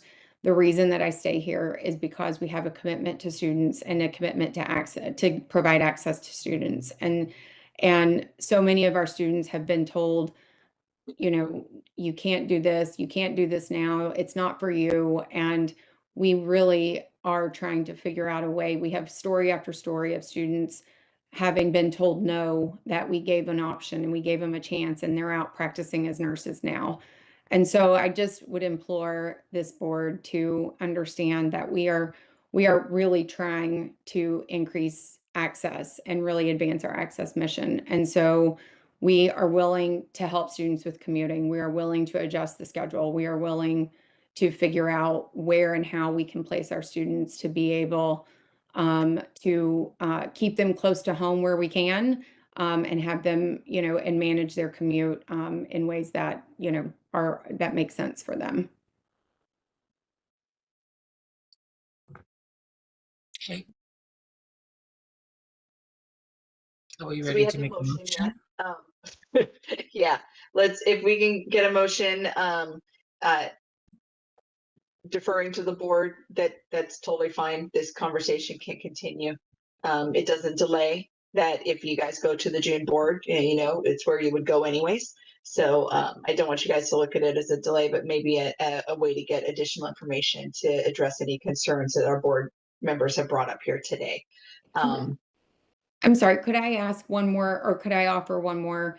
It would be almost 2 years before these clinical would come into play, because we still would have to go through, the additional self-study, campus build, all of those things. And then once we actually started, then it would be a year from the time that we started. So, as I look at it, it's almost 2028 before, or mid 2028 before those clinicals would come into play. And President Trujillo, as you're saying, we would want it cemented. We have clinical for the entry groups of students, and we would regulate ourselves before we admitted any students further. We've done that in other locations. So I do want to make sure that it's clear. We've had a lot of discussion, and I'm really, really grateful for the discussion and the problem solving that we're kind of working through here together. I do want to make sure that timeline is clarified, that it is going to be almost 1 year from the time that we open, which is almost another year out from the time of this discussion, or from the time that this would go in front of the board. Thank you. I also just wanted to add to Casey's comment there. Part of the strategy with the clinical development is to ensure, once we get closer to start to teach, to start engaging the non-traditional sites that are community-based sites. So a lot of those are not reflected currently on our on our support table. However, that is part of the process once we get closer to a start to teach and students enrolling, because the scale of those and size of those institutions or agencies are typically smaller. So we just want to ensure that they feel like this is going to move forward as we are progressing with an application. But just to ensure that everybody is aware that development has not stopped in this area, and it would be servicing the Carlsbad and metro areas that are surrounding Carlsbad as well. So Dolores, Jovita, are you guys considering a deferment? Do you want to go to public comment first? What do you We want can go to do? public comment. Okay. Yeah, we can go to Yeah, public we can go to public, but I agree. We probably need to defer because it sounds like there's Defer to a the lot. board. Mhm. You guys can make that motion now to defer to the board and still allow for public Okay. comment, if that's something that you guys want to do. Go ahead, Yeah, Alita. I can, yeah, are you okay, Dolores, with that? Yeah, I'm fine, but I guess we'll do the motion and then go out to public comment. If we need to change the motion, I suppose we can Okay. do it after that. So, how would we, I'll say the motion, and Yes, if thank somebody you. wants to do it, so move. So recommend deferring this decision to the full board in June. And so moved. Do I have a second? I'll second. This is Thank Dolores you. Trujillo. And it was Jovita. BRN moderator, could you take us to public comment, please? We will be opening for public comment now. Please refer to the screen share for members of the public to see how they should type in their request for comment. I've activated the question and answer feature. Members of the public can indicate that they would like to make a comment by typing in the question box, "I would like to make a comment." I'll pause for a moment for members of the public to type in, "I would like to make a comment." Rebecca Child would like to make a comment. 1 second, please.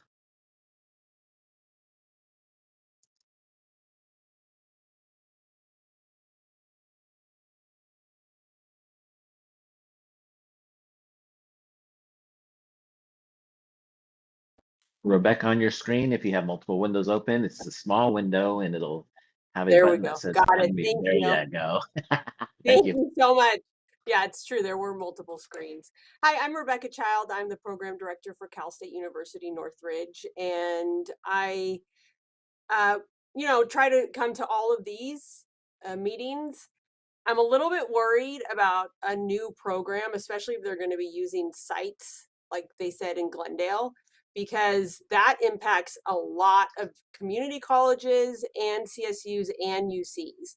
And so even though they say, well, we're not going to have those clinicals for 2 years, once you let this toothpaste out of the tube, they've got to do those clinicals. So even though they may have only consulted with programs that are within a 50-mile radius, they might also want to consult programs that are within a 50-mile radius of any clinical site they're going to use.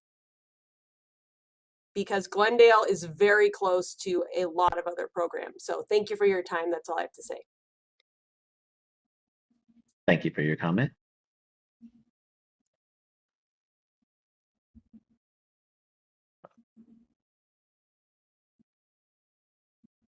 Oh, Leah Corcus would like to make a comment. 1 second, please.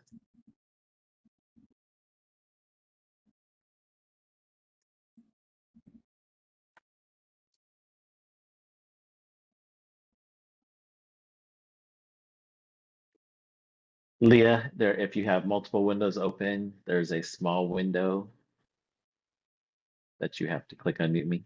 Oh, you got it.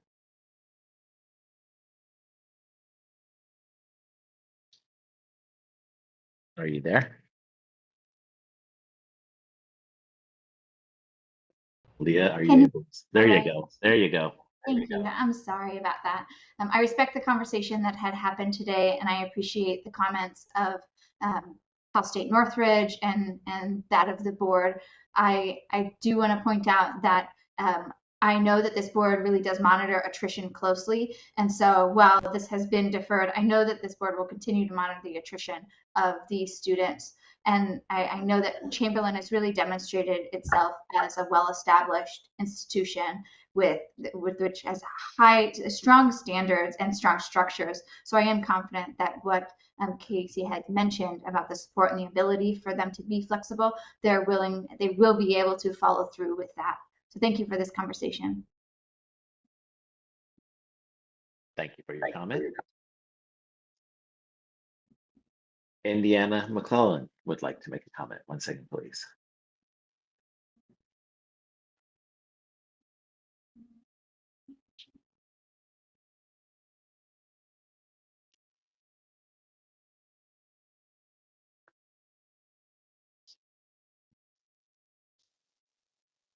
Indiana, if you have multiple windows open, it's just going to be a small window, probably behind them all, that you'll have to find and unmute me.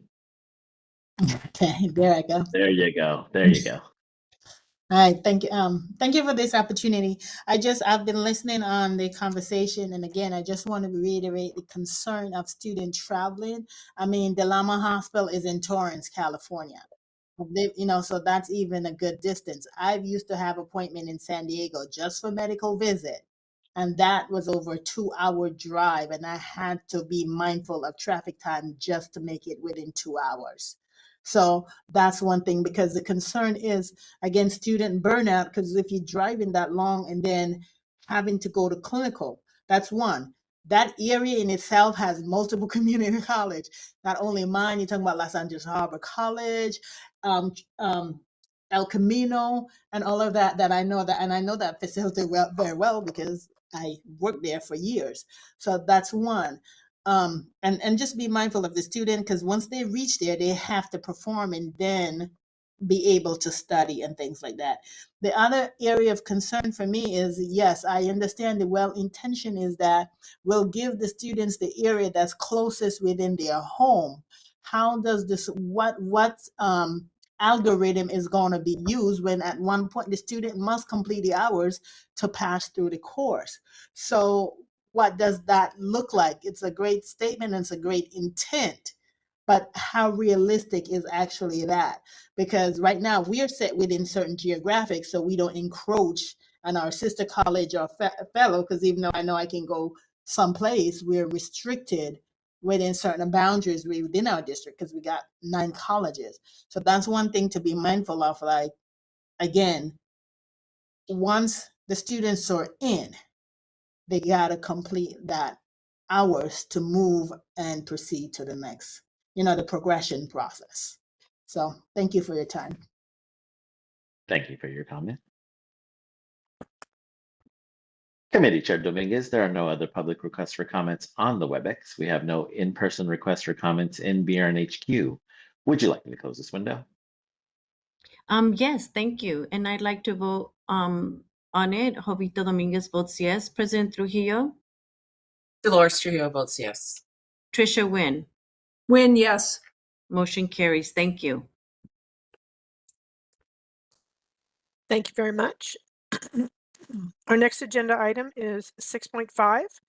This is the discussion and possible action regarding whether to recommend to the board approval of clinical practice experience required for nurse practitioner students who are enrolled in non-California based nurse practitioner education programs. The only one with us today, because they were carried over from our last meeting, is American Sentinel College in Waterbury, Connecticut. Information about this program can be found starting on page 118.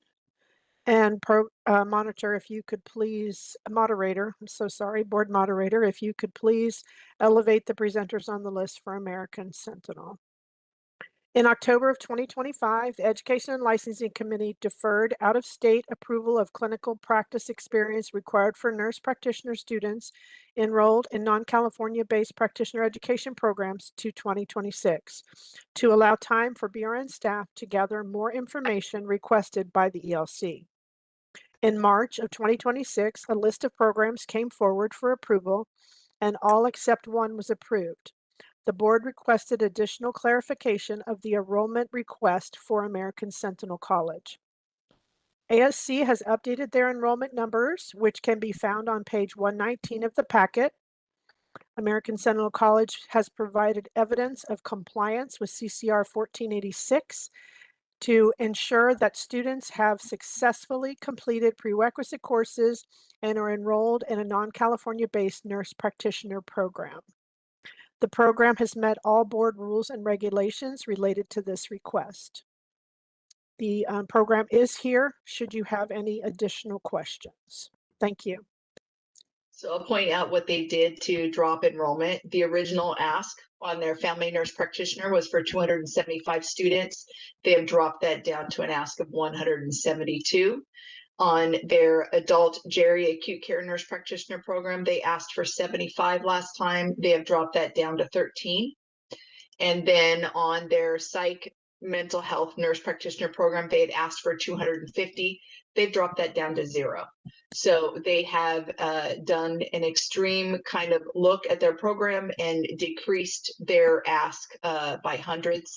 So the new number seems to adequately reflect their current student population versus a growth-minded population. I just want to mention, though, that they do, although they dropped their numbers to what they currently have, they do very much want to start the NP. They work with Kaiser, and they do Kaiser employees through this program. They get tuition reimbursement. So although they have 0 now, they are looking to add psych mental health to their list. Thank you.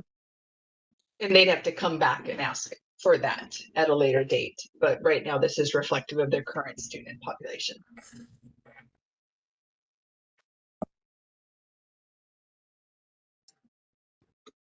Members, any questions?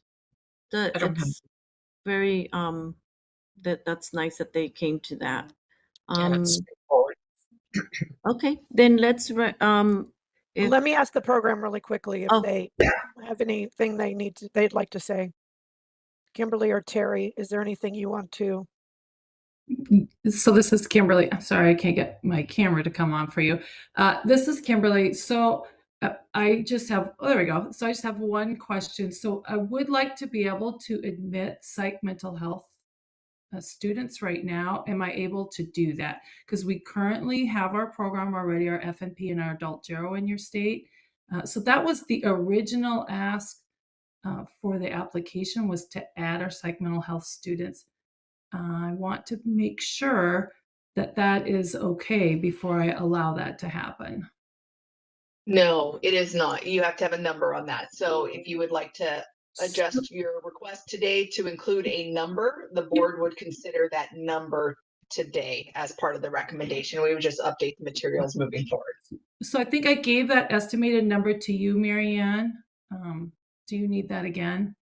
I will, but we're going to prep that for the board. So let's let's work on this after, and we'll have updated information for the board meeting. It was 250 last time it was in front of the board. So just keep that in mind. Yeah. Okay, great, cool. Yep. So then again, if you want us to consider psych mental health and you don't want us to give us a number today, we would not make the recommendation. We would defer this to board. I can give you a number today. If you can give us a number today, then we would include that in the. Okay.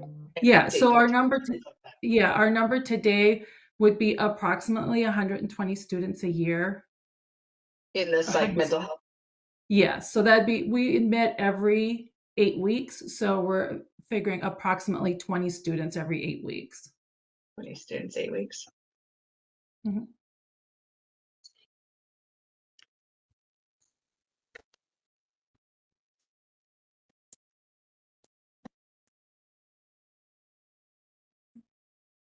So you were saying 120. We'll update the materials to reflect that the request now is FNP 172, AGA CNP 13, psych mental health nurse practitioner would be a request for 120. Yes, thank you. Previously, the request was 250, just so you guys have that to look at. Yes, and we really want to be fiscally responsible for our students. We want to make sure we have what they need. And I think this reflects that ability to do that, this number. So I know board committee members, I'm not, this is obviously something that was brought up in our sunset as well. One of our requests that the legislator asked us to respond to was the effect of out-of-state clinicals. And I just want to find that for you and kind of bring that up on our background paper that is posted on our website starting on page 8. It is issue number 7. And it said, actually I lied, it's not issue number 7. Gotta find it. They talk about out-of-state clinicals, and there even was a it is issue number 20, I believe. Just want to find that. I'm sorry, I was not prepared for this. Yes, there was another state that actually did a moratorium on it, and so that is addressed in issue number 20. Out-of-state nursing education programs, should nurse training programs located in other states that are not approved by BRN and offer online only education be authorized to offer clinical placement opportunities in California to California enrolled students. We do discuss that more specifically from a pre-licensure standpoint, but there is that also does play over into the post-licensure. So there's a lot of discussion that's currently in our sunset that I do want to make sure that you guys are aware of, and that there is a state out there, I believe it's Tennessee, I'm not finding that right now, that put a moratorium on approving any out-of-state nurse practitioner programs coming into their state to do clinicals that are not theirs, to kind of work out some of these issues. So I'm grateful that our board is taking a look at that they're considering this and that we're working with it. And I did confirm it. It is on page 20 of our report and is Tennessee, and it is under issue 20. If our board wants to have further kind of review of that specific issue. So we are not at a moratorium. We would have to request that legislatively. So as of right now, they do meet criteria. And they have done, I believe, a pretty remarkable job to decrease their enrollment per your guys' request last time. But know that this is part of a larger discussion that we are not going to solve today. I have a question. Lori, can you check my math? She said 120 a year. Yes. I'm getting 130. That's 6.5 enrollment sessions, Oh, because I 8 doesn't see. go in actually. So it only is 6 enrollments. Got it. You can't do 6.5 enrollments. But yeah, you would have got 130 if you got the 6.5 in there, but you can't do half. That's fine. I think I just need money. But yeah, I get it. So yeah, 120. Yep. Lori, because of this addition, could you help us with the motion? So recommend approval of the non-California based nurse practitioner education program, requesting clinical placements for students in clinical practice setting in California for the tracks and enrollment numbers listed on the corresponding table for this agenda item. That includes an amendment to the psych mental health nurse practitioner track to change that from 0 to 120. So moved. Do I have a Thank you. second? I'll second. Thank you, Tricia. BRN moderator, may we go to public comment, please? We will be opening for public comment now. Please refer to the screen share for members of the public to see how they should type in their request for comment. I've activated the question and answer feature. Members of the public can indicate that they would like to make a comment by typing in the question box, "I would like to make a comment." I'll pause for a moment for members of the public to type in, "I would like to make a comment."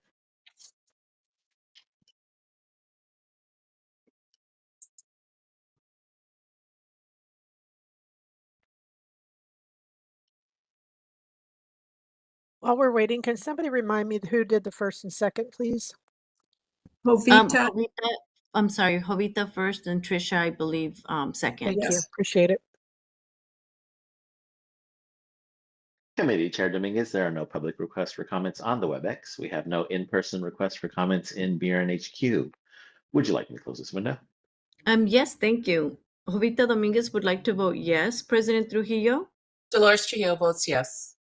Trisha Wynn? Wynn, yes. Thank you. Motion carries. And I believe that takes us to 7.0 adjournment.